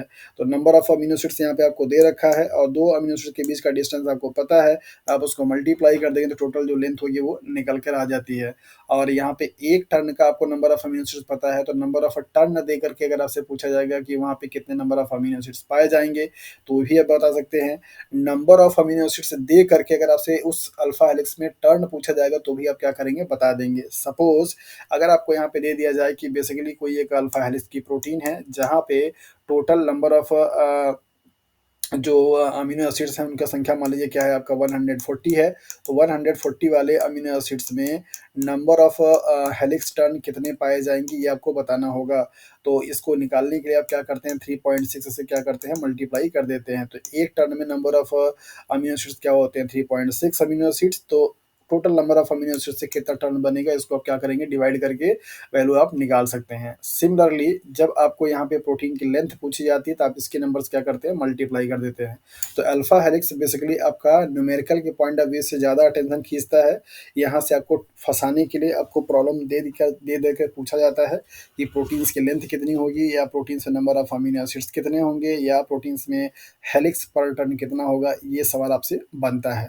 तो अल्फा हेलिक्स बेसिकली एक सेकंड सेकेंडरी स्ट्रक्चर का एग्ज़ाम्पल होता है जिसमें आपके हाइड्रोजन बॉन्ड का मेजर कंट्रीब्यूशंस होते हैं। कई बार आपके एग्ज़ाम में सवाल ये बना हुआ है कि अल्फ़ा हेलिक्स और बीटा प्लेट शीट्स में कौन-सा बॉन्ड मेजॉरिटी में इन्वॉल्व होता है कि जिसकी वजह से ये इन्फॉर्मेशन या कन्फर्मेशन अटेंड होती है। सो अल्फ़ा हेलिक्स के बाद हम लोग मूव करेंगे बीटा प्लेट शीट्स पे। इसका नाम बीटा प्लेटेड शीट्स है। दैट मीन्स ये हेलिक्स के फॉर्म में नहीं होगा, शीट के फॉर्म में होगा और ये शीट का फॉर्मेशंस कब होगा?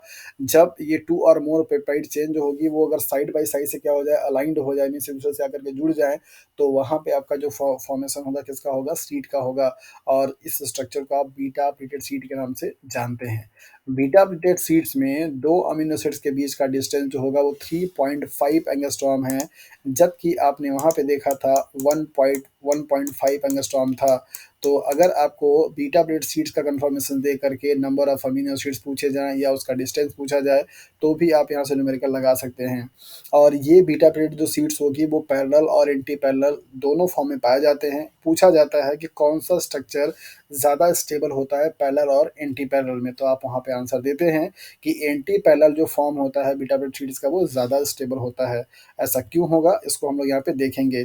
तो एंटी पैरेलल फॉर्म जो होगा वो मोर स्टेबल होगा और उसके पीछे का लॉजिक क्या है आप यहाँ पे देख लीजिए। पैरेलल का मतलब क्या है? एंटी पैरेलल का मतलब क्या है? पैरेलल का मतलब ये हुआ कि जो आपके मान लीजिए ये ऐसे पेप्टाइड चेन है और अगर दोनों का जो ओरिएंटेशन हो मीन्स इसका ये एन और सी हो और इसका भी क्या हो आपका ये एन और सी हो जाए, तो ऐसे ओरिएंटेशंस वाले स्ट्रक्चर्स को आप क्या बोलेंगे? दैट इज़ द पैरेलल के नाम से जानते हैं। जबकि एंटी पैरेलल का मतलब क्या होता है कि एक आपका एन हो, दूसरा क्या हो आपका सी हो, तो उसको आप क्या बोलेंगे? That is the anti parallel बोलेंगे। तो पैरेलल वाले स्ट्रक्चर्स में आप देखिए कि जो हाइड्रोजन बॉन्ड बन रहा है वो डायगोनली बन रही है, तो चूँकि हाइड्रोजन बॉन्ड एक वीक बॉन्ड होता है, डिस्टेंस के बढ़ जाने की वजह से इसकी जो स्ट्रेंथ होती है वो क्या होती है? वीकर हो जाती है। जबकि एंटी पैरेलल में क्लोज़ प्रॉक्सिमिटी में हाइड्रोजन बॉन्ड आपका बन रहा है, तो क्लोज़ प्रॉक्सिमिटी में अगर हाइड्रोजन बॉन्ड बनेगा जस्ट लाइक डीएनए के स्ट्रक्चर्स के जैसा, तो यहाँ पे इसकी स्ट्रेंथ क्या होती है? ज़्यादा होती है। सो दैट इज़ व्हाई आपके एंटी पैरेलल जो स्ट्रक्चर्स होंगे मीन्स कन्फर्मेशंस होगा बीटा प्लेट शीट्स का, वो ज़्यादा स्टेबल होता है as compared to the parallel वाले के। तो पैरेलल और एंटी पैरेलल का क्या कॉन्सेप्ट है ये आपको यहाँ पे बताया गया कि एंटी पैरेलल का मतलब होता है कि दोनों जो आपकी पेप्टाइड चेन है उनका ओरिएंटेशन एक का सी होगा, एक का एन होगा मीन्स एन सी और सी एन होगा, जबकि आपके पैरेलल वाले में क्या होंगे? दोनों के दोनों एक डायरेक्शंस में होंगे। तो एक डायरेक्शंस के होने की वजह से उनके बीच में बनने वाले जो हाइड्रोजन बॉन्ड होते हैं वो डायगोनली बनते हैं और डायगोनली बनने की वजह से इनके डिस्टेंस बीच में ज़्यादा हो जाती है। दैट इज़ व्हाई इनकी स्टेबिलिटी क्या होती है? कम हो जाती है। तो ये इन्फॉर्मेशन था बीटा प्लेट सीरीज़ के बारे में। अब हम लोग मूव करेंगे टर्सरी स्ट्रक्चर्स जो कि आपके बॉडी में पाए जा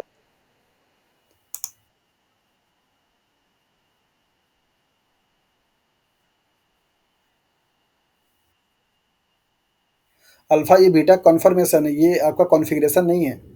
आप जिसकी बात कर रही हैं वो कॉन्फ़िगरेशन है। अल्फ़ा और बीटा ये कन्फर्मेशन स्ट्रक्चर ये कन्फर्मेशंस है मतलब स्ट्रक्चर का नाम दिया गया है कि अगर जो कोई हेलिक्स के फॉर्म में होगा तो उसको आप अल्फ़ा नाम देते हैं और अगर आपका सीट के फॉर्म में उसको बीटा पीरियड सीड्स के नाम से बोलते हैं। ये कन्फर्मेशन नहीं है जो कि आपने ग्लूकोज़ के केस में पढ़ा हुआ है अल्फ़ा और बीटा। ये इनका कन्फर्मेशनल स्ट्रक्चर है। तो अल्फ़ा और बीटा इसका नाम दिया जाता है कि अगर आपका कोई हेलिकल फॉर्म में है तो उसको आप अल्फ़ा बोलते हैं और शीट के फॉर्म में होगा तो उसको बीटा नाम दिया जाता है डिफरेंशिएट करने के लिए। तो यहाँ पे वो ग्लूकोज़ वाला जो आपका कन्फर्मेशन था कॉन्फ़िगरेशन था उस कॉन्फ़िगरेशन से रिलेशन इसका नहीं है। It is a conformation not a configuration. So next हम लोग मूव करेंगे टर्सरी स्ट्रक्चर्स पे। तो टर्सरी स्ट्रक्चर्स आपका बायोलॉजिकल सिस्टम में पाए जाने वाले जो प्रोटीन्स होते हैं वो स्ट्रक्चरल स्टेट को क्या करता फंक्शनल स्टेट को क्या करता है रिप्रेजेंट करता है। मतलब इसी फॉर्म में सारे के सारे आपके जो प्रोटीन्स होंगे वो फंक्शंस परफॉर्म करते हैं। और ये क्या करते हैं मतलब अपना फंक्शंस को परफॉर्म करेंगे। तो इनके टर्सरी स्ट्रक्चर्स के लिए क्या चीज़ इंपॉर्टेंट है यहाँ पे देख लेते हैं।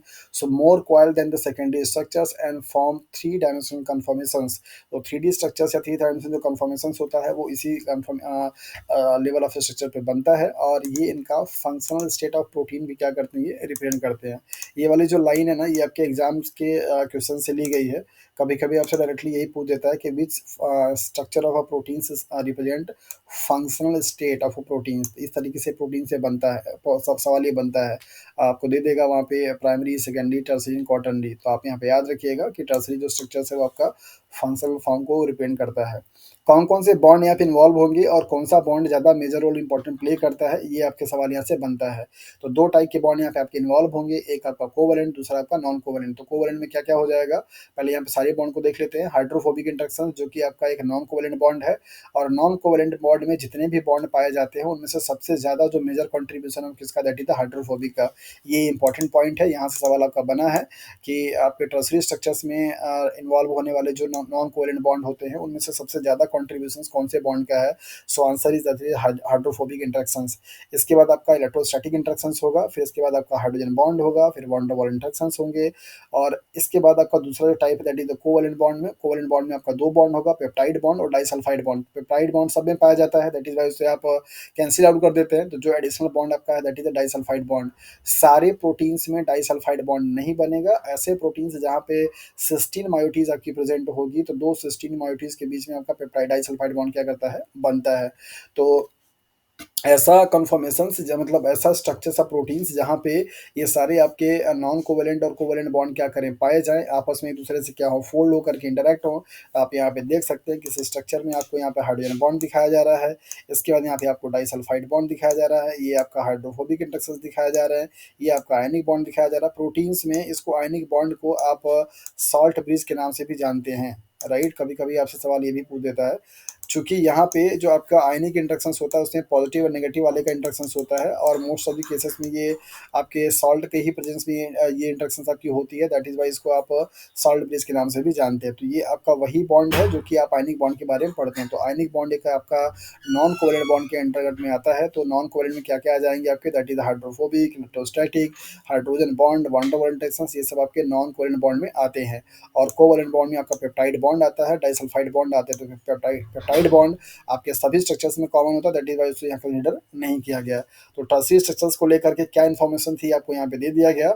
इसका एग्जांपल आप कोट कर सकते हैं मायोग्लोबिन का। नेक्स्ट हम लोग मूव करेंगे क्वाटरनरी स्ट्रक्चर्स पे, और क्वाटरनरी स्ट्रक्चर जो होता है वो ज़्यादा कॉम्प्लेक्स होता है। मीन्स जब आपका मोर देन 2 पेप्टाइड जो होते हैं आपस में अगर एक दूसरे से क्या हो जाए, एसोसिएट हो जाए, तो उस स्ट्रक्चर्स को आप क्या बोलते हैं, that is the quaternary structures बोलते हैं। सो 2 और more than 2 polypeptide interact to each other and form quaternary structures. कैसे पेप्टाइड जो कि आपके टर्शियरी स्ट्रक्चर्स में अटेंड किए हों।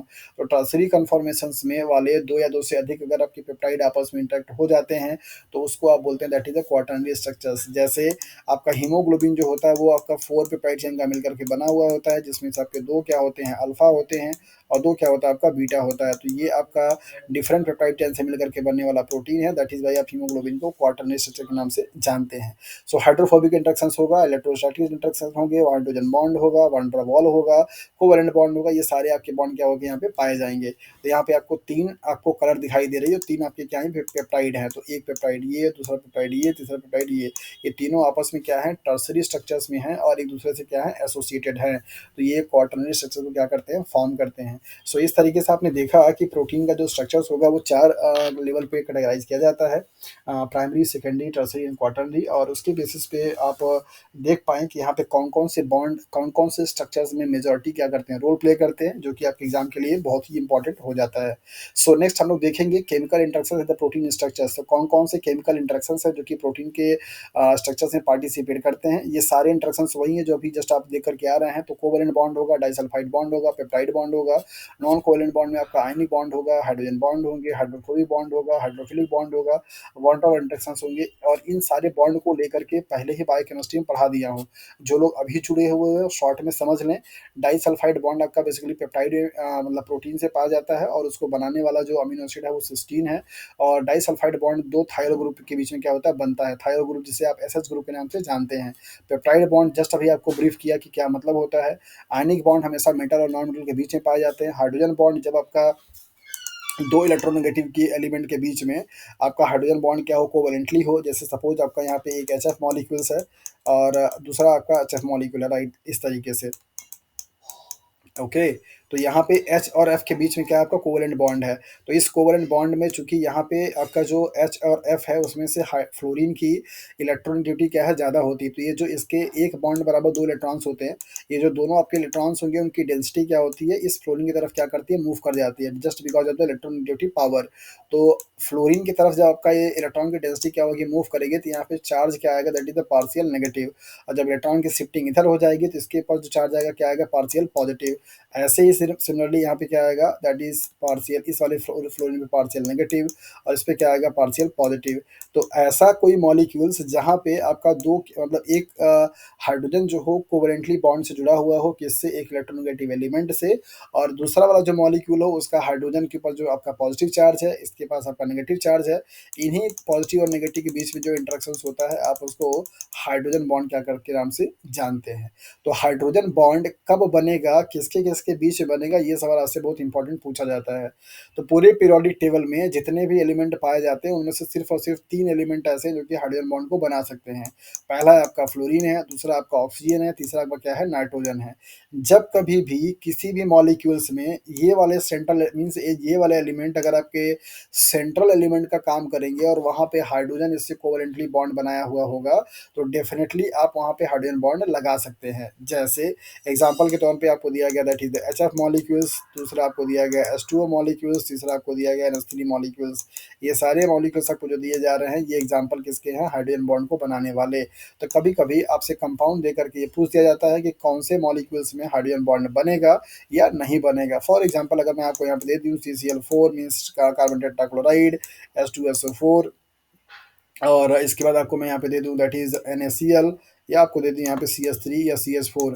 तो इसमें से अगर आपको बताना हो कि कौन से मॉलिक्यूल्स में आपका हाइड्रोजन बॉन्ड बनेगा, तो डेफिनेटली आप क्या सर्च करेंगे कि एक तो पहला हाइड्रोजन और दूसरा क्या सर्च करेंगे, इन तीनों में से phone, FON, fluorine, oxygen and nitrogen. अगर इन तीनों एलिमेंट में से कोई भी एलिमेंट आपको प्रेजेंट होगा तो उस मॉलिक्यूल्स में आपके हाइड्रोजन बॉन्ड बनेंगे। और हाइड्रोजन बॉन्ड बेसिकली आपका दो तरीके से हो सकता है, एक आपका इंटरमॉलिक्यूलर, दूसरा आपका इंट्रामॉलिक्यूलर। सेम मॉलिक्यूल्स के बीच में बनेगा तो उसे आप इंट्रा बोलेंगे, दो मॉलिक्यूल्स के बीच में बनेगा तो उसे आप इंटर बोलेंगे। तो हाइड्रोजन बॉन्ड आपका इंपॉर्टेंट बॉन्ड होता है, कैसे बनेगा, किसके बीच में बनेगा, ये आपको यहाँ पे समझा दिया गया। हाइड्रोफोबिक का सबसे बेस्ट एग्जाम्पल हम लोग ले सकते हैं किसका, ऑयल एंड वाटर का। तो वाटर की जब ऑयल के मॉलिक्यूल्स को अगर आप वाटर में क्या करते हैं, डिजॉल्व करते हैं, तो बेसिकली ये डिजॉल्व होता नहीं है, ये एक तरीके से अपना अलग क्या करता है, लेयर बना लेता है। तो ऐसे इंटरेक्शन से जहाँ पे आपके दो सॉल्वेंट मॉलिक्यूल्स आपस में एक दूसरे के साथ में इंटरेक्ट ना हो पाए, उसको आप बेसिकली क्या बोल रहे हैं, that is the hydrophobic interaction के नाम से जानते हैं।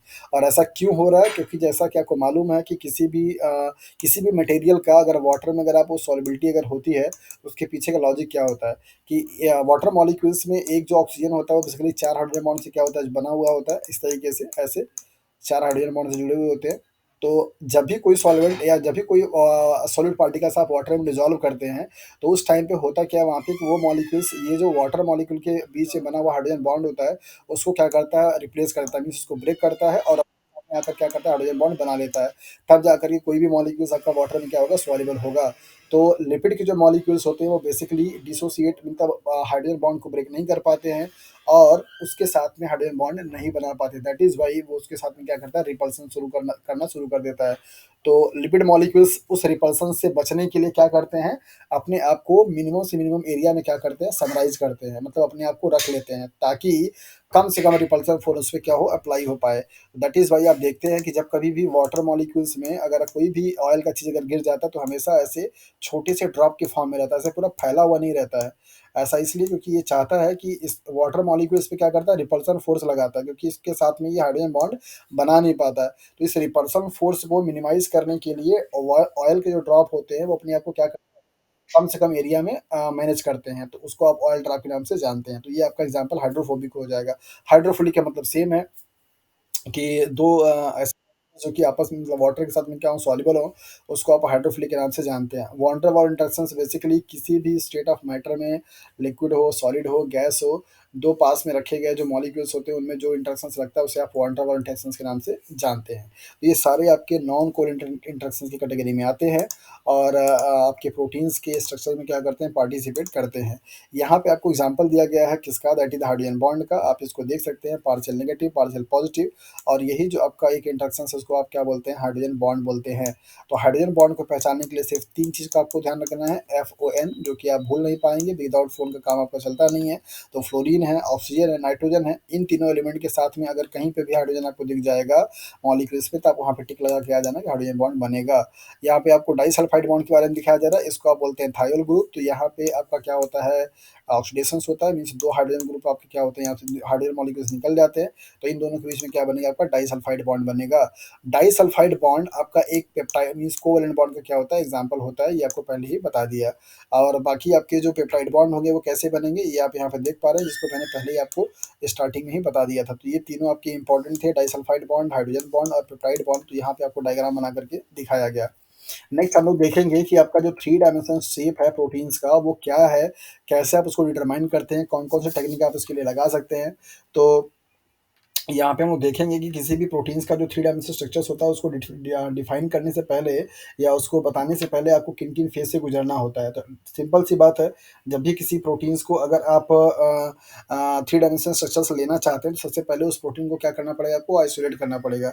उस प्रोटीन को फिर क्या करना पड़ेगा, आपको प्यूरीफाई करना पड़ेगा। तब जा कर के आप क्या कर सकते हैं, उस प्रोटीन के स्ट्रक्चर्स को डिटरमाइन कर सकते हैं। Just a minute.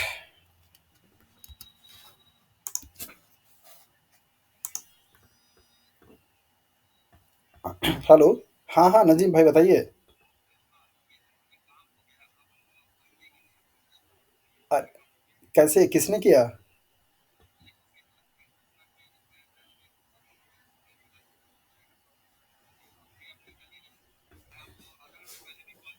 अच्छा, अच्छा, तो सर से बात हो गई?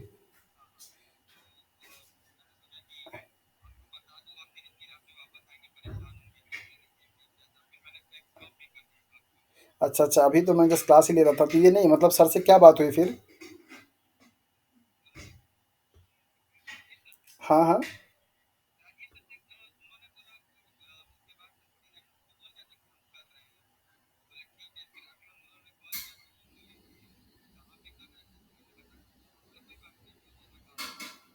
तो पूछा नहीं उन्होंने कि हाँ, जिनसे हमने बोला था मतलब मेरे के लिए कि उन्होंने क्यों नहीं कराया? अच्छा, अच्छा, चलिए ठीक है, उनके मन में ये बात हो जाएगी ना कि हाँ, उनके कहने के बावजूद भी हम उनके बात को कोई नहीं, अगर कल आएँगे सर तो हम उनसे आकर के मिल लेंगे, बोल देंगे सर कि कुछ अर्जेंट काम था तो हमको थोड़ा आना था, हम उनसे बोले थे बट बीच में काम हो गया तो कोई बात नहीं। ठीक है, ठीक है, ओके, ओके, ओके।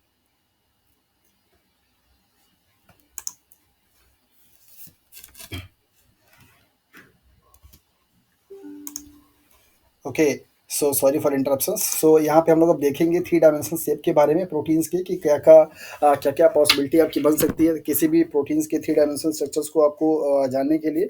तो जब भी आपको किसी भी प्रोटीन्स के 3 डायमेंशनल स्ट्रक्चर्स के बारे में जानना होगा, उससे पहले आपको प्रोटीन को क्या करना पड़ेगा, उस सेल्स से मीन्स उस सोर्स से, चाहे वो प्लांट सेल्स हो, चाहे वो बैक्टीरियल सेल्स हो, चाहे वो आपकी एनिमल सेल्स हो, वहाँ से आपको क्या करना पड़ेगा, आइसोलेट करना पड़ेगा। आइसोलेट करेंगे, फिर आप जाके क्या करेंगे, उसकी प्यूरीफाई करेंगे। फिर प्यूरीफाई करने के बाद आपसे क्या करेंगे, क्रिस्टल के फॉर्म में बनाएँगे, तब जा कर के आप उसको प्रोटीन्स का स्ट्रक्चर्स परफ़ॉर्म मतलब स्ट्रक्चर्स के बारे में इन्फॉर्मेशंस ले सकते हैं। तो स्टार्टिंग में जब आपके पास इतनी अच्छी-सी टेक्निक्स नहीं थी, जैसे लाइक एज़ एनएमआर है, सीडी है, ये सारी जो टेक्निक अभी डेवलप हो गई, आ गई स्पेक्ट्रोस्कोपी की। जब स्टार्टिंग में सिर्फ प्रोटीन को स्ट्रक्चर्स को बताने के लिए सिर्फ एक्स-रे, क्रिस्टलोग्राफी, एक्स-रे डिफ्रैक्शंस हुआ करता था, तो वहाँ पे जितने भी प्रोटीन के स्ट्रक्चर्स आज के डेट में आप जानते हैं, उनके लिए यही प्रोटोकॉल होता था कि पहले प्रोटीन को आइसोलेट किया जाएगा, फिर उनको प्यूरीफाई किया जाएगा, फिर उनको क्रिस्टल बनाया जाता था। तब जाकर के आप एक्स-रे क्रिस्टलोग्राफी से उसके स्ट्रक्चर्स को रिवील कर पाते थे कि अच्छा, इसका 3 डायमेंशनल स्ट्रक्चर्स ऐसा बनेगा। तो प्रोटीन्स को क्रिस्टलाइन बनाने के लिए काफ़ी ज़्यादा खर्च आता था। लेकिन बाद में चल कर के जब आपके अच्छे-अच्छे इंस्ट्रूमेंट का डिस्कवरी हो गया मीन्स बन गए जैसे लाइक एनएमआर है या एसटीडी है या वार्डी है, तो इन सारे इंस्ट्रूमेंट को आप यूज़ करके बेसिकली उसको क्रिस्टल बनाने की ज़रूरत नहीं होती है। नॉर्मल तरीके से भी आप उसको क्या करते हैं, परफ़ॉर्म कर लेते हैं, मीन्स स्ट्रक्चर के बारे में जान लेते हैं। तो डिटर्मिनेशंस करने के लिए 3D स्ट्रक्चर्स आपके वेरियस स्टेप्स इनमें आप इन्वॉल्व होंगे। आपका पहला होगा isolation of protein from the cells, फिर purification of the proteins, then इसके बाद क्रिस्टलाइजेशन ऑफ द प्रोटीन्स, फिर इसके बाद आप क्या करेंगे, टेक्निक को यूज़ करेंगे। तो क्रिस्टलाइजेशंस करने की ज़रूरत आपको सिर्फ तब पड़ेगी जब आप एक्स-रे क्रिस्टलोग्राफी से किसी प्रोटीन्स का 3 डायमेंशनल स्ट्रक्चर्स क्या करना चाहते हैं, जानना चाहते हैं। एक्स-रे क्रिस्टलोग्राफी सिर्फ़ उन्हीं प्रोटीन्स के 3 डायमेंशनल स्ट्रक्चर के बारे में इन्फॉर्मेशन दे पाएगा, जो भी मॉलिक्यूल्स आपका क्रिस्टल के फॉर्म में होगा। चाहे वो आपके मेटल के वाले मतलब सॉल्ट वाले आपके हों, चाहे वो आपका प्रोटीन हो, चाहे वो आपका डीएनए हो, जो भी हो, क्रिस्टल के फॉर्म में जो मॉलिक्यूल्स होंगे, उन क्रिस्टल्स में पाए जाने वाले जो बॉन्ड हों मतलब जो एटम्स होंगे, उनके लोकेशंस को और उनके इलेक्ट्रॉन की डेंसिटी क्या करता है वो बताता है और उसके बेसिस पे आपके डायग्राम क्या कहते हैं डिपिक्ट की जाती हैं। तो एक्स-रे क्रिस्टलोग्राफी की लिमिटेशंस होती है, तो यहाँ पे हम लोग देखेंगे कि कौन-कौन से टेक्निक्स हैं, जो कि प्रोटीन की केमिस्ट्री में आप यूज़ करते हैं या कर सकते हैं। तो पहला है एक्स-रे क्रिस्टलोग्राफी या एक्स-रे क्रिस्टलाइज़ेशन और दूसरा है आपका एनएमआर स्पेक्ट्रोस्कोपी, तीसरा है मास स्पेक्ट्रोस्कोपी, चौथा है प्रोटीन सीक्वेंसिंग, पाँचवाँ है 2D जेलेटोफोरेसिस, इसके बाद एसडीएस पेज, इसके बाद आइसोलेटिव फोकसिंग। ये सारे आपके क्या हैं टेक्निक्स हैं जिनकी हेल्प से आपके सिलेबस में और नहीं दे रखा है, सीडी भी होता है, ओआरडी भी होते हैं, यहाँ पे मैं लिख दे रहा हूँ और आपको थोड़ा-सा ब्रीफ भी कर देते हैं पहले इनके बारे में ही। सीडी एंड ओआरडी ये 2 आपके टेक्निक और भी होते हैं। तो अगर आपको किसी प्रोटीन्स की ऑप्टिकल एक्टिविटी की प्रॉपर्टी के बारे में जानना हो, राइट? ऑप्टिकल प्रॉपर्टी के बारे में जानना हो, तो आप उस टाइम पे बेसिकली ओआरडी टेक्निक क्या करते हैं, यूज़ करते हैं। इसका फुल फॉर्म ही होता है ऑप्टिकल रोटेटरी डायमेंशन या डायक्रोरिज्म के नाम से जाना जाता है, जबकि सीडी का मतलब डिस्पर्जन या डाइक्रोरिज्म के नाम से भी जानते हैं। जैसे सीडी का फुल फॉर्म जो बोलते हैं सर्कुलर डाइक्रोरिज्म मीन्स 2 कलर, डाई का मतलब होता है 2, तो डाइक्रोरिज्म इसको फुल फॉर्म बोलते हैं सीडी एंड ओआरडी। ओआरडी का फुल फॉर्म है ऑप्टिकल रोटेटरी डाइक्रोरिज्म, राइट? तो ओआरडी से आप किसी भी प्रोटीन्स के ऑप्टिकल जो प्रॉपर्टी होती है उसके बारे में इंफॉर्मेशन लेते हैं कि वो आपका डेक्स्ट्रोरोटेटरी है या लिबोरोटेटरी है, और जबकि अगर आपको प्रोटीन्स का सेकेंडरी स्ट्रक्चर्स के बारे में इंफॉर्मेशन लेती है तो लेने होते हैं तो आप वहाँ पे सीडी का क्या करते हैं यूज करते हैं। सीडी आपका एक टेक्निक है जिसके बारे में जिसको यूज करके आप 2 डायमेंशनल स्ट्रक्चर्स को क्या करते हैं रिवील मतलब इंफॉर्मेशन लेते हैं। 3D के लिए आपके पास बहुत सारे टेक्निक हैं, जैसे एक्स-रे क्रिस्टलोग्राफी है, एनएमआर है, ये सब से आपसे क्या मिल जाता है दैट इज़ 3D मिल जाता है। मास स्पेक्ट्रोस्कोपी से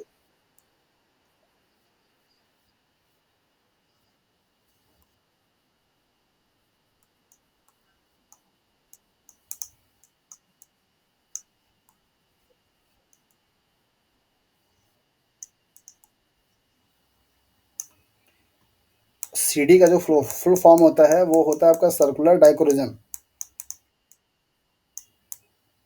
दोनों का प्रिंसिपल लगभग सेम होता है।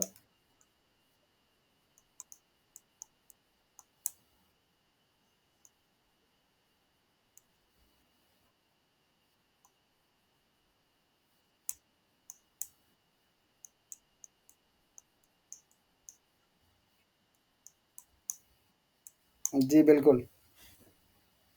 ओके, तो ओआरडी के फुल फॉर्म में आपने क्या बताया डिस्पर्जन बताया? ओके, ठीक है फुल फॉर्म इसका तो फुल फॉर्म इसका देख लीजिएगा, अगर डिस्पर्जन होगा तो ठीक है, अदरवाइज़ डाइक्रोजन मीन्स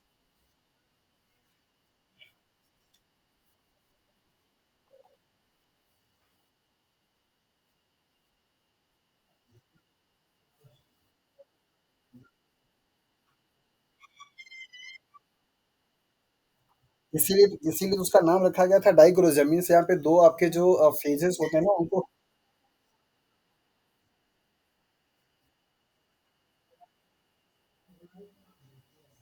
नहीं, नहीं सीडी सीडी के लिए मैं बोल रहा हूँ, सीडी का मतलब होता है सर्कुलर डाइक्रोजन, राइट? और ओआरडी का जो मतलब होता है अगर आप वहाँ पे डिस्पर्जन बता रहे हैं, तो हो सकता है कि फॉर्मूले में अगर वो मतलब वो हो ठीक है कोई नहीं आप उसको देख लीजिएगा, अगर डिस्पर्जन है तो या डाइक्रोजन है तो।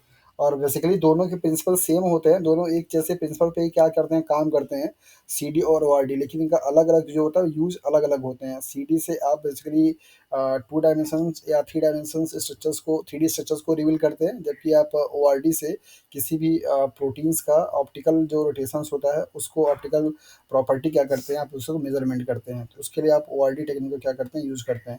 कोई नहीं एनीवे आप उसका ओआरडी का फुल फॉर्म देख लीजिएगा, अगर ये डी फॉर डाइक्रोरिज्म है या डिस्पर्जन है तो उसपे कोई दिक्कत नहीं है, जो भी होगा फुल फॉर्म उसको देख लीजिएगा आप लोग। ओके सो यहाँ पे ये सारे आपको टेक्निक्स दिए गए। अब इनके बारे में थोड़ा-सा हम लोग ब्रीफ कर लेंगे, एक-एक जो इनका मेन इन्फॉर्मेशंस है कि कहाँ पे, किस केस में आप करेंगे, क्योंकि इन सारे टेक्निक को अगर बहुत डिटेल में पढ़ेंगे तो बहुत टाइम भी लगेगा और बहुत डेप्थ में जाने की चीज़ भी होती है। उस वैसा आपके एग्ज़ाम से सवाल नहीं आएगा, तो जिस तरीके के प्रॉब्लम्स आपके एग्ज़ाम से बन सकते हैं, उतनी इन्फॉर्मेशंस हम लोग क्या करेंगे, इस ये सारे इंस्ट्रूमेंट्स के बारे में क्या करेंगे, ले लेते हैं। तो यहाँ पे देखते हैं पहले एक्स-रे क्रिस्टलोग्राफी, तो जिसका जैसा कि नाम ही है यहाँ पे कि एक्स-रे और क्रिस्टलोग्राफी मीन्स जो क्रिस्टल्स होंगे उनके ऊपर एक्स-रे लाइट का क्या किया जाएगा, स्ट्राइक कराया जाता है और उससे उनके डिफ्रैक्शंस होने से, डिफ्रैक्शंस का जो एंगल होता है, उनके बेसिस पे यहाँ पे क्या होता है, मॉलिक्यूल्स के स्ट्रक्चर्स का क्या एनालिसिस की जाती है। सो determining the atomic and molecular structure of a crystal, जो भी कंपाउंड होंगे आपके क्रिस्टल्स के फॉर्म में होने चाहिए, उनके एटॉमिक एंड मॉलिक्यूलर स्ट्रक्चर्स को इन्फॉर्मेशन देने के लिए आप एक्स-रे क्रिस्टलोग्राफी का यूज़ करते हैं।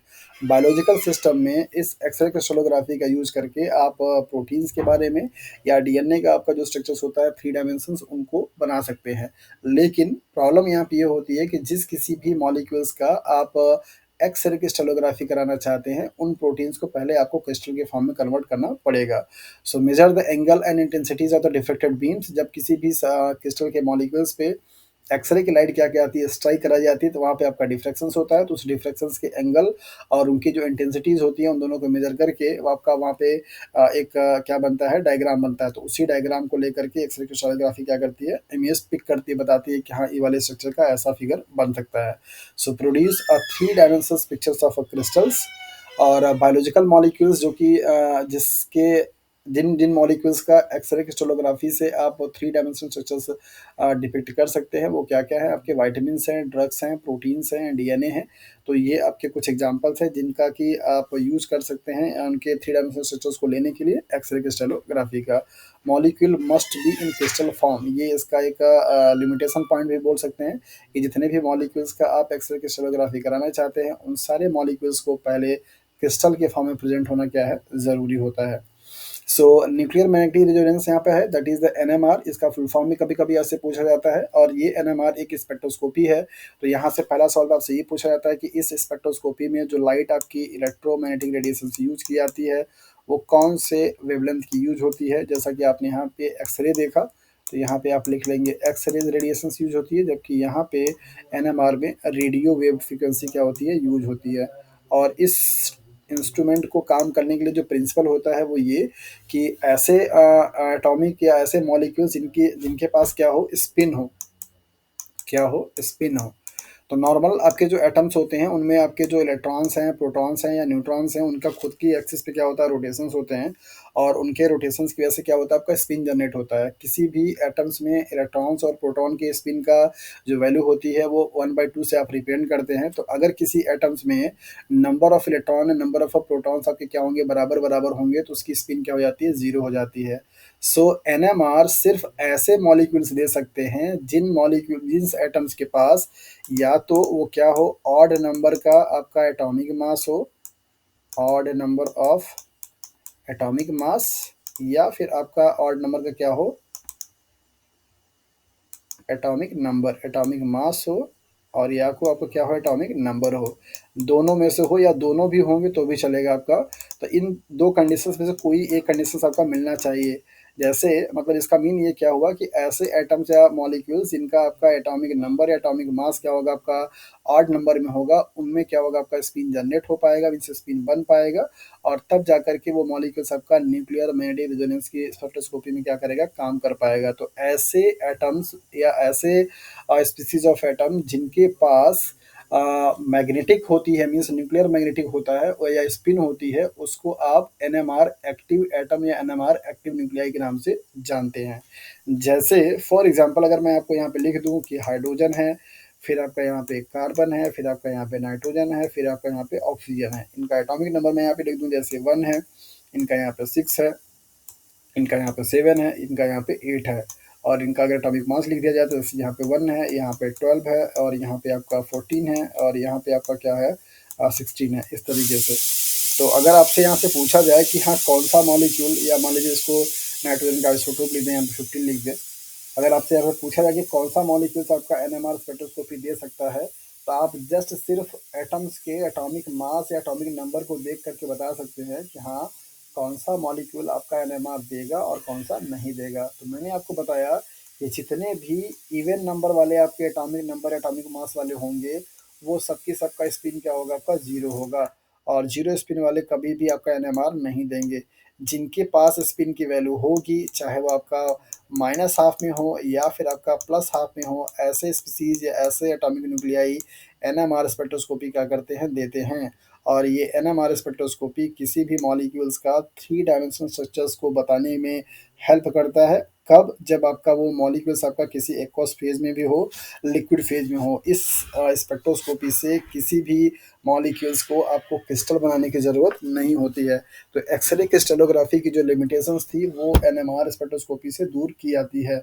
और इसके हेल्प से ये काफ़ी एडवांस टेक्नोलॉजी होती है, और इसके हेल्प से आप उसके जो एक उसका एक्वस फेज होता है, उसी एक्वस फेज में ही आसानी से उस प्रोटीन के स्ट्रक्चर्स के कन्फर्मेशंस के बारे में बता पाते हैं।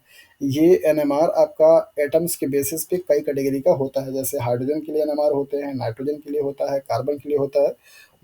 मोस्ट ऑफ द केसेस में बायोलॉजिकल सिस्टम में आपका जो यूज़ किया जाता है वो हाइड्रोजन के लिए यूज़ किया जाता है, कार्बन के लिए यूज़ किया जाता है। तो उनका एटम के बेसिस पे अलग अलग है, तो आपको उतना डिटेल में जानने की ज़रूरत नहीं है। आपको यहाँ पे ये जानना है कि अगर आपके एग्जाम्स में ऑप्शंस बन करके आता है, लाइक एज सपोज मैंने यहाँ पे बताया कि आपके पास एक कार्बन हो।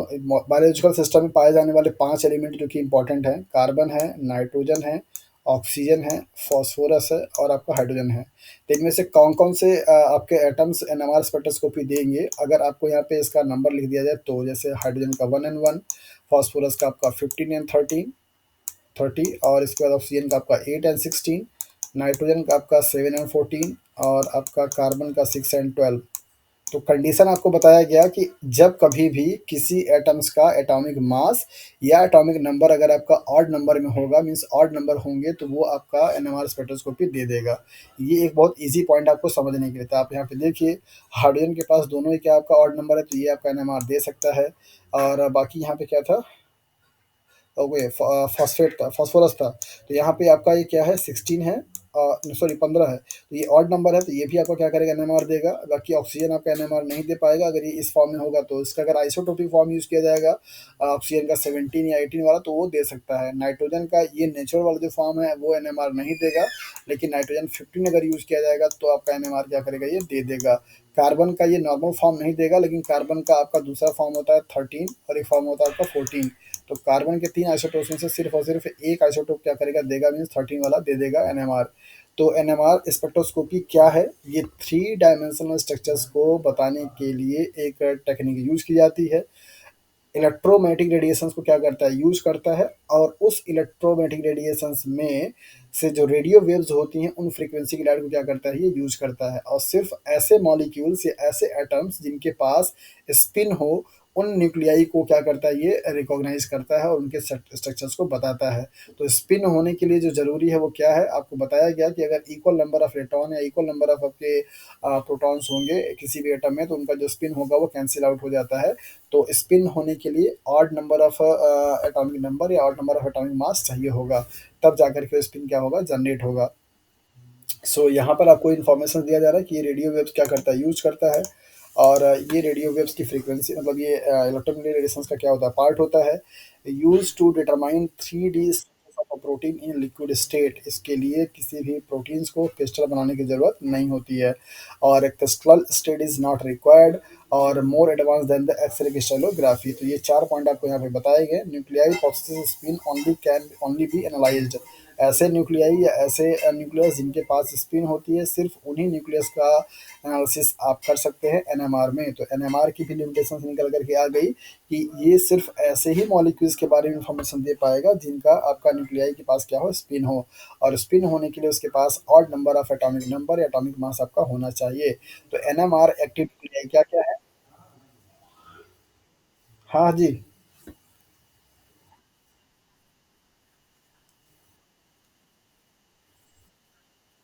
हाँ,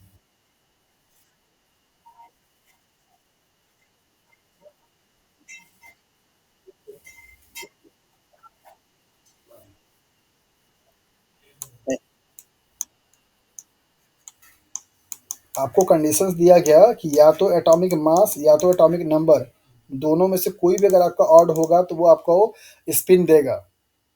दोनों भी आपके ऑड हो सकते हैं, दोनों में से कोई एक ऑड हो सकता है।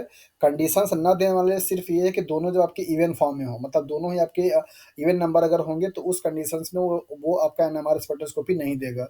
अगर दोनों में से कोई भी एक अगर आपका ऑड होगा या दोनों ही ऑड होंगे तो आपका एनएमआर स्पेक्ट्रोस्कोपी दे देगा। हाँ, एटॉमिक नंबर, एटॉमिक मास दोनों में से कोई भी, दोनों भी ऑड होगा तो भी देगा, दोनों में से कोई भी एक ऑड होगा तो भी देगा। ना देने के लिए कंडीशन सिर्फ क्या है, दोनों ही जब आपके इवन नंबर में हो। जैसे कार्बन 6 और कार्बन 12 ये दोनों आपके क्या है, इवन नंबर, तो ये कार्बन आपका एनएमआर नहीं देगा।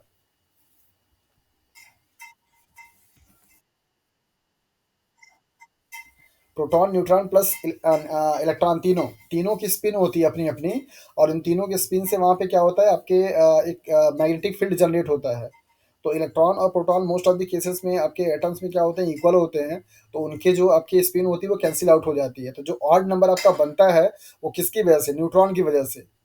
तो न्यूट्रॉन जो होता है वो भी आपका स्पिन जनरेट करता है, उस उसी स्पिन की वजह से वहाँ पे वो मैग्नेटिक फील्ड क्या आता है, जनरेट होता है, और उसी मैग्नेटिक फील्ड को रीड आउट करता है आपका एनएमआर स्पेक्ट्रोस्कोपी।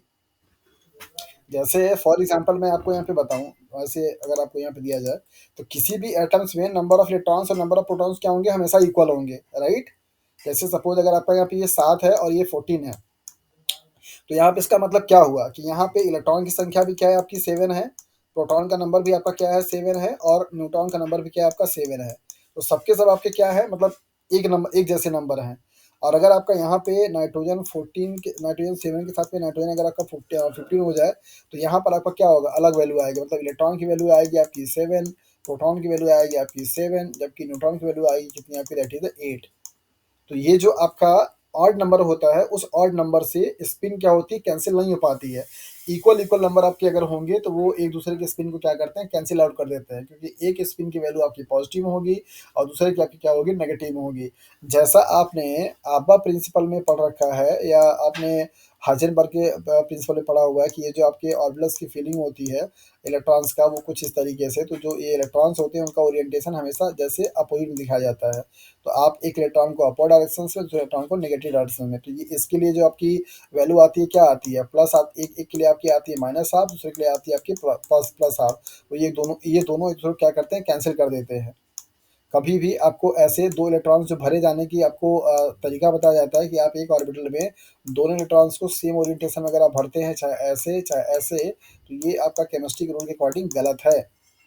ऐसे ही यहाँ पे होता है। तो ये स्पिन जो होती है वो जनरेट होती है, मतलब बनती है, और उसी की स्पिन को रीड आउट करता है आपका न्यूक्लियर मैग्नेटिक रेजोनेंस। यहाँ पे आपको दिखाया जा रहा है फुल फॉर्म में, nuclear magnetic resonance means nucleus के जो पार्टिकल्स होते हैं उनके पार्टिकल के मूव करने की वजह से जो स्पिन जनरेट, मीन्स जो मैग्नेटिक फील्ड जनरेट हो रहा है, उसी मैग्नेटिक फील्ड को रीड आउट करता है ये स्पेक्ट्रोस्कोपी, और उसके हिसाब से आपका क्या देता है, 3D इमेज बना करके दे देता है। आपके एग्जाम में जो सवाल पूछा जाएगा वो क्या, यही कि आपको थ्री डायमेंशनल प्रोटीन का अगर स्ट्रक्चर आपको बताना है तो आप कौन से टेक्निक का यूज़ करेंगे। तो एक्सरे क्रिस्टलोग्राफी भी आप यूज़ कर सकते हैं और एनएमआर भी यूज़ कर सकते हैं। एक्सरे क्रिस्टलोग्राफी को यूज़ करने के लिए आपके पास जो लिमिटेशंस है वो ये है कि आप सिर्फ और सिर्फ उसको क्रिस्टल के फॉर्म में प्रोटीन रहेगा तभी आप कर पाएंगे, जबकि आपका एक्सरे एनएमआर के लिए प्रोटीन्स को क्रिस्टल के फॉर्म में होने की ज़रूरत नहीं है। इसके बाद आपका आता है मास स्पेक्ट्रोस्कोपी, तो जैसा कि नाम ही आपको, जी, जी, बताइए। हाँ, हाँ।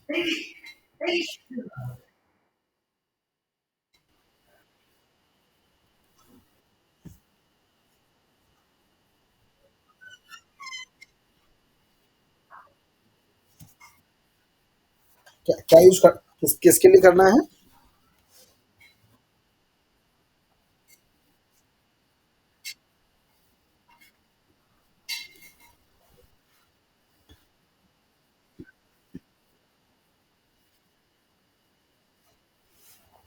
अच्छा, ओके, ठीक है।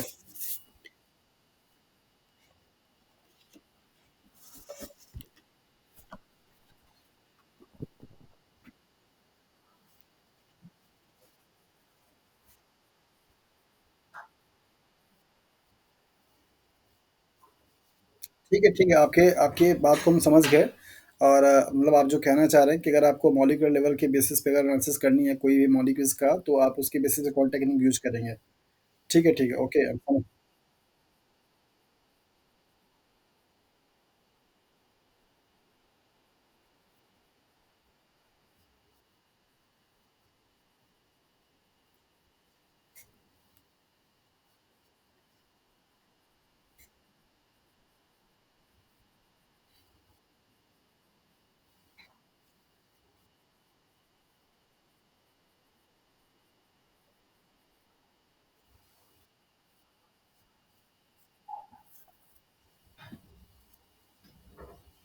ओके। तो मतलब अभी आपको आपको आप क्या कहना चाह रहे हैं? अभी जो एनएमआर पढ़ाया गया, ये आपको और डेप्थ में पढ़ना है?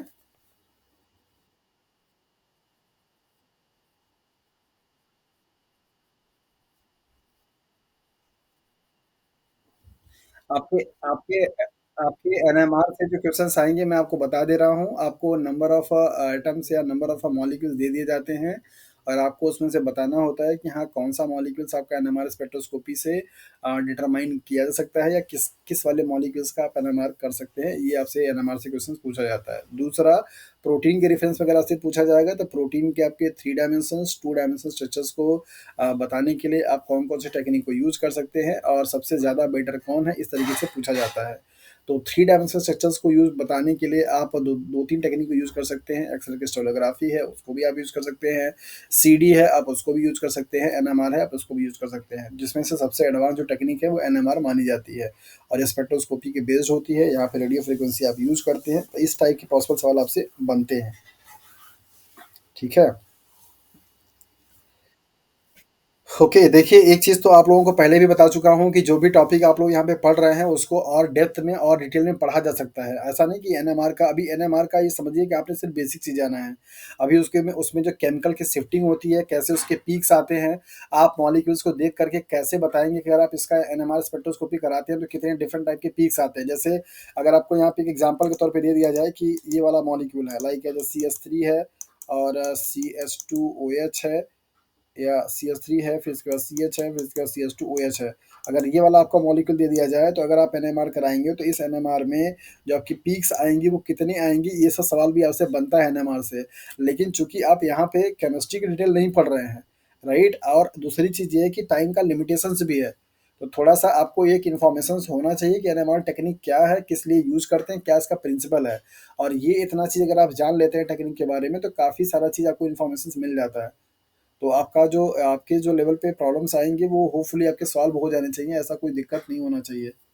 और टाइम का चूँकि बाउंडेशन है, अदरवाइज़ तो ये सारे टेक्निक इतना डिटेल में पढ़ाने का मन रहता है कि हाँ, इनके लिए एक-एक टेक्निक के लिए एक-एक दिन की क्लास अगर चली तब जाकर के ए टू जेड इन्फॉर्मेशंस आपको मिल पाएगी। अब एक दिन में आपको इतना पूरा का टॉपिक अगर कवर करना होता है तो वहाँ पे आपको थोड़ा-सा टाइम का ध्यान देना पड़ता है। तो सारी चीज़ों को आप किसी एक चीज़ को बहुत डेप्थ में पढ़ने से कोई फ़ायदा नहीं है। आपको टॉपिक कवर करना है क्योंकि उस टॉपिक से आपका सवाल 1 ही आएगा, 2 ही आएगा।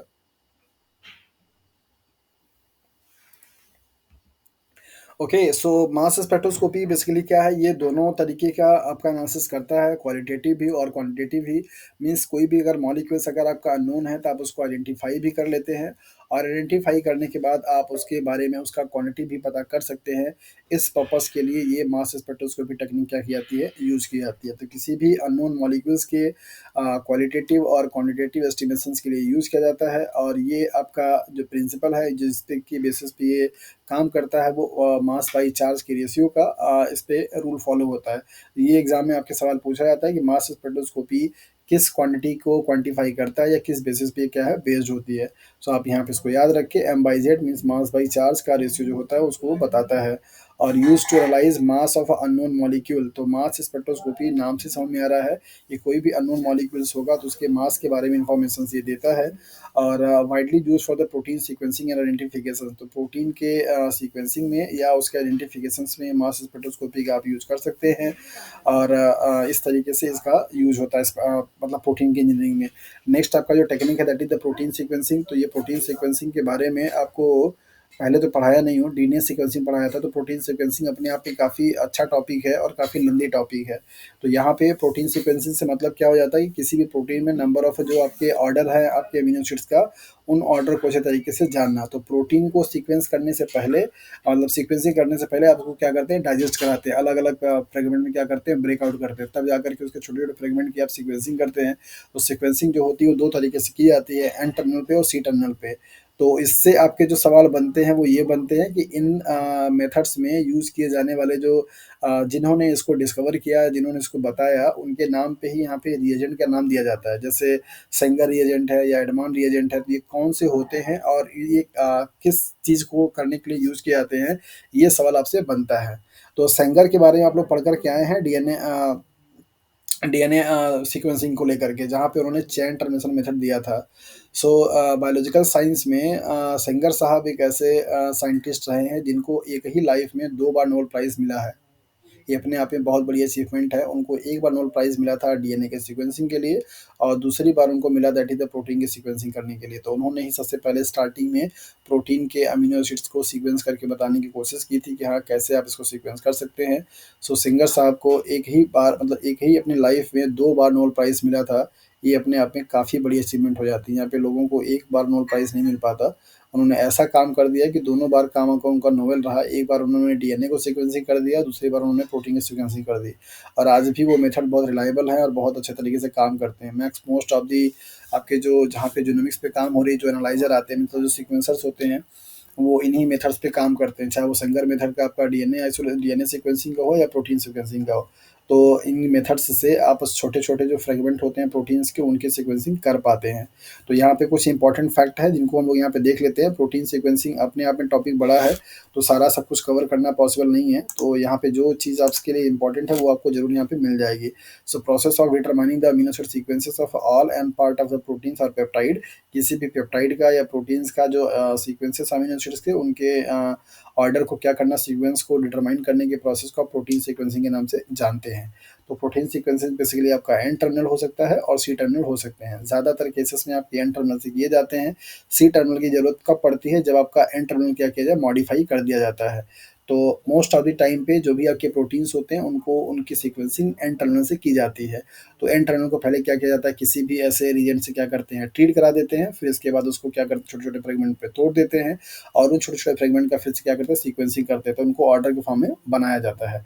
तो कौन-कौन से रिएजेंट यहाँ पे आप यूज़ कर सकते हैं, क्या-क्या तरीका हो सकता है, इसको देख लीजिए। तो sequencing of a peptide without disrupting the peptide bond between the other amino acids.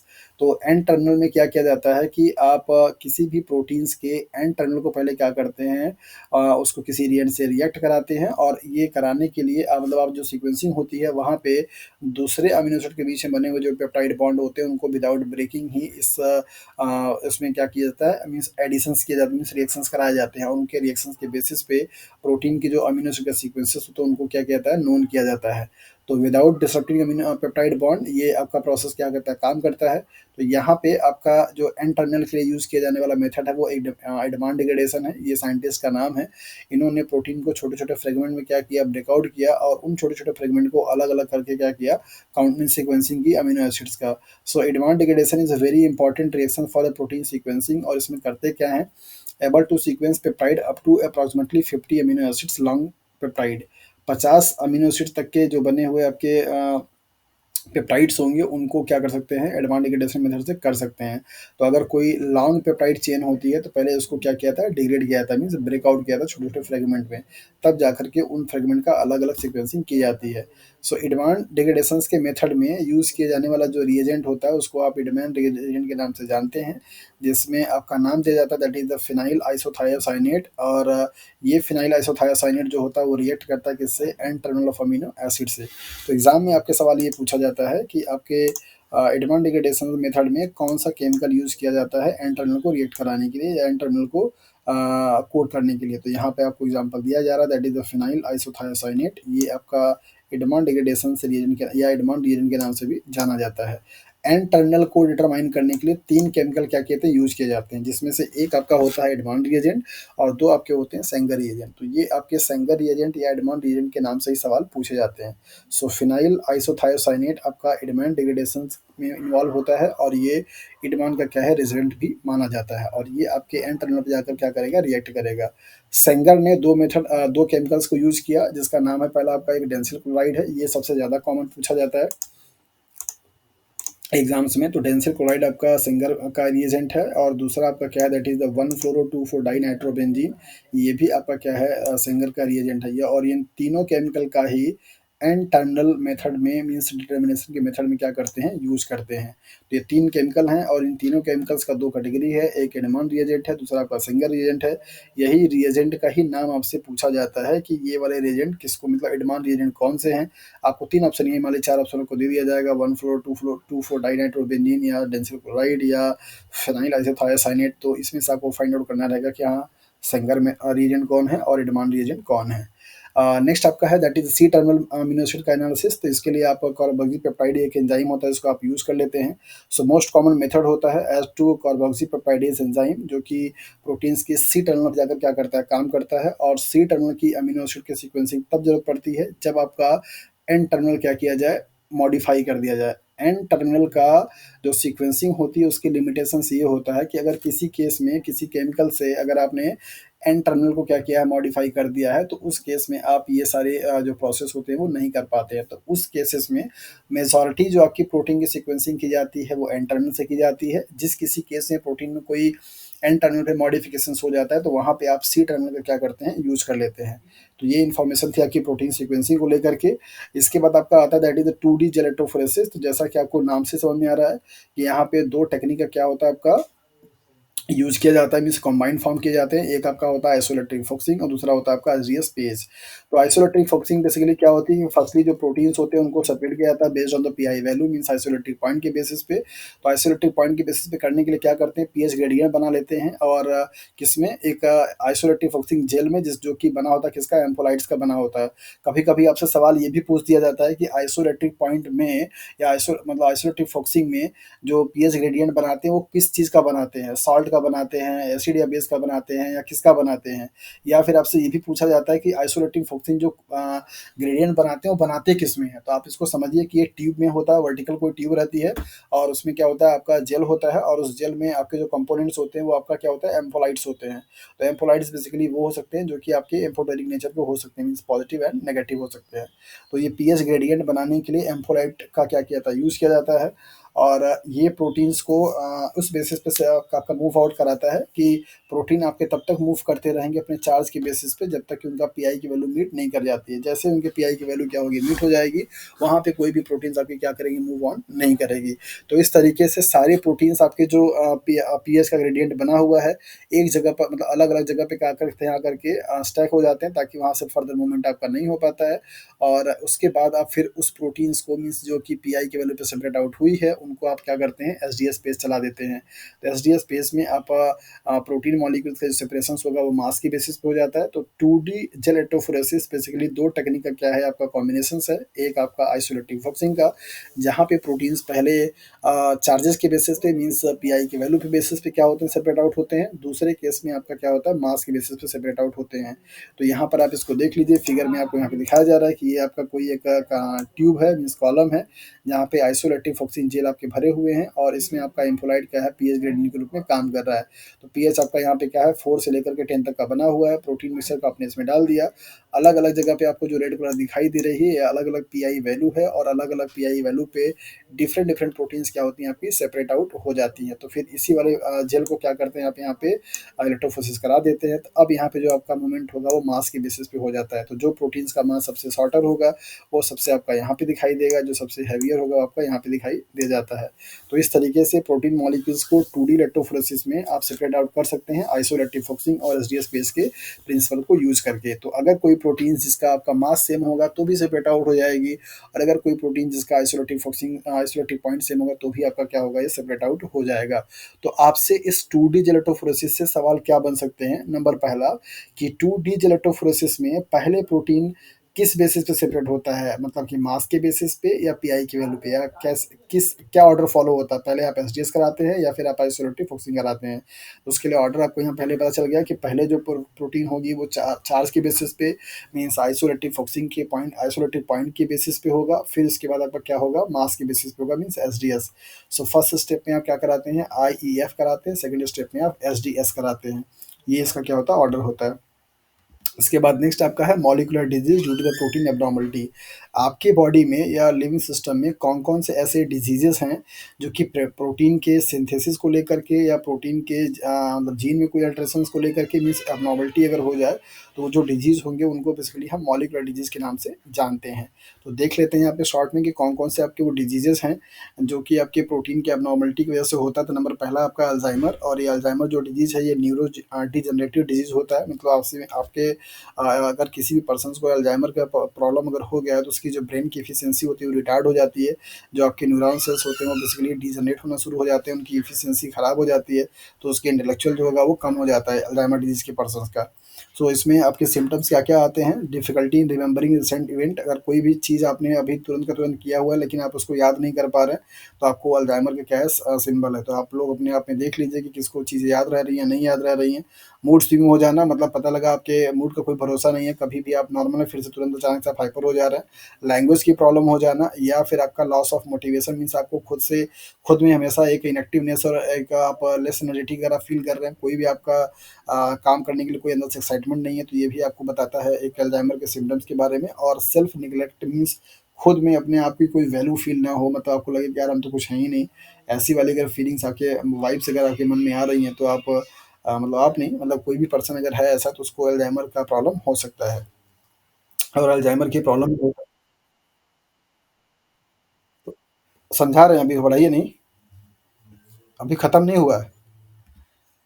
So so basically यहाँ पे proteins fails to function normally. आपके जो प्रोटीन्स होते हैं, और जिन प्रोटीन के फंक्शंस की वजह से आपकी इंटेलेक्चुअल प्रॉपर्टी रेगुलेट की जाती है, उन प्रोटीन्स का फंक्शंस यहाँ पे रिटार्ड हो जाता है, वो फंक्शंस प्रॉपर्ली नहीं कर पाते हैं, जिसकी वजह से आपका ब्रेन जो कम्युनिकेट करता है वो कम्युनिकेशन में गैप होने लगती है, और सही तरीके से वो इंटरप्रेट नहीं कर पाता कि हाँ, आपको किस टाइम पे क्या चीज़ जज करना था, क्या चीज़ करना था। तो इस वजह से आपकी प्रॉब्लम हो जाती है। तो प्रोटीन्स का जो फंक्शंस होगा वो क्या होगा, यहाँ पे फेल हो जाता है। और अगर when abnormal amount of amyloid beta proteins, mean amyloid जो बीटा बीटा प्रोटीन्स होती हैं, वो प्रोटीन ब्रेन में पाए जाने वाले जो न्यूरॉन सेल्स होते हैं उनको एक्टिवेट करने के लिए, उनको काम करने के लिए एमाइलॉइड प्रोटीन्स बहुत ज़रूरी होते हैं। और उन्हीं प्रोटीन्स में जब एबनॉर्मलिटीज़ आ जाती है, तब जाकर के आपका ब्रेन की एफिशिएंसी धीरे धीरे क्या होती है, कम होने लगती है। आपका वहाँ पे एक तरीके का जो ब्रेन का पूरा प्रोटीन्स का एरिया होता है ना, वो रिड्यूस होना शुरू हो जाता है, कम होना शुरू हो जाता है, जिसकी वजह से आपके ब्रेन पे असर पड़ता है कि आप कोई भी काम सही तरीके से रेगुलेट मोड में नहीं कर पाते। दैट इज़ वाई ये सारे सिम्टम्स आपको यहाँ पे दिखाई देते हैं। तो प्रोटीन है वो रिस्पॉन्सिबल, जो कि जिसे आप एमाइलॉइड बीटा प्रोटीन्स या एमाइलॉइड बीटा स्टक के नाम से भी जानते हैं, ये आपका वो फैक्टर है जो उसकी वजह से आपका अल्जाइमर डिजीज जो है वो होता है। तो ये एक आपका ऑटोसोमल डोमिनेंट टाइप का क्या है, जेनेटिक डिसऑर्डर माना जाता है। हालांकि इस अल्जाइमर के लिए जो जेनेटिक डिसऑर्डर देखी गई है वो बहुत कम देखी जाती है, लगभग 1 to 2% क्या होते हैं आपके ये जेनेटिक हो सकते हैं। बाकी केसेस में आपका ये नॉर्मल प्रोटीन, मतलब नॉर्मल कैंडिडेट की जो लाइफ होती है उसमें क्या होता है, एक्वायर होता है। और यहाँ पे 3 ऐसे जीन होते हैं जो कि आपके ये एमाइलॉइड बीटा प्रोटीन्स को क्या करते हैं, कोड करते हैं।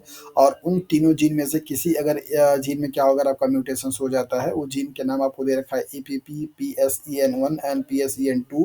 अगर इनमें से किसी म्यूटेशंस अगर आपका हो जाएगा, तो ये जो एमाइलॉइड प्रोटीन्स बन रही है, बीटा प्रोटीन्स, ये अब नॉर्मल बनना शुरू हो जाएगी। और अगर ये अब नॉर्मल बनेगा, तो आपके ब्रेन में जो मैसेज जाने वाला काम होता है वो मैसेज सही तरीके से पहुंच नहीं पाता, और आपका ब्रेन सही तरीके से उसे रिस्पॉन्स नहीं कर पाता, मीन्स जज नहीं कर पाता कि हाँ, क्या आपको करना है, क्या नहीं करना है। तो नेटवर्क जो होती है कम्युनिकेट करने वाली ब्रेन की, वो रिटार्ड हो जाती है। ऐसा इसलिए क्योंकि ये प्रोटीन्स में क्या हो रहा है, अल्ट्रेशंस हो जा रहा है। और ये वाली जो प्रोटीन्स होती है नॉर्मल कंडीशंस में आपके कम्युनिकेशन में क्या करता है, हेल्प करने का काम करेगा। सो चूंकि यहाँ पे प्रोटीन्स के वजह से ही आपको ये प्रॉब्लम हो रही है, दैट इज़ वाई आप अल्जाइमर को यहाँ पे प्रोटीन की एबनॉर्मलिटी में पढ़ते हैं।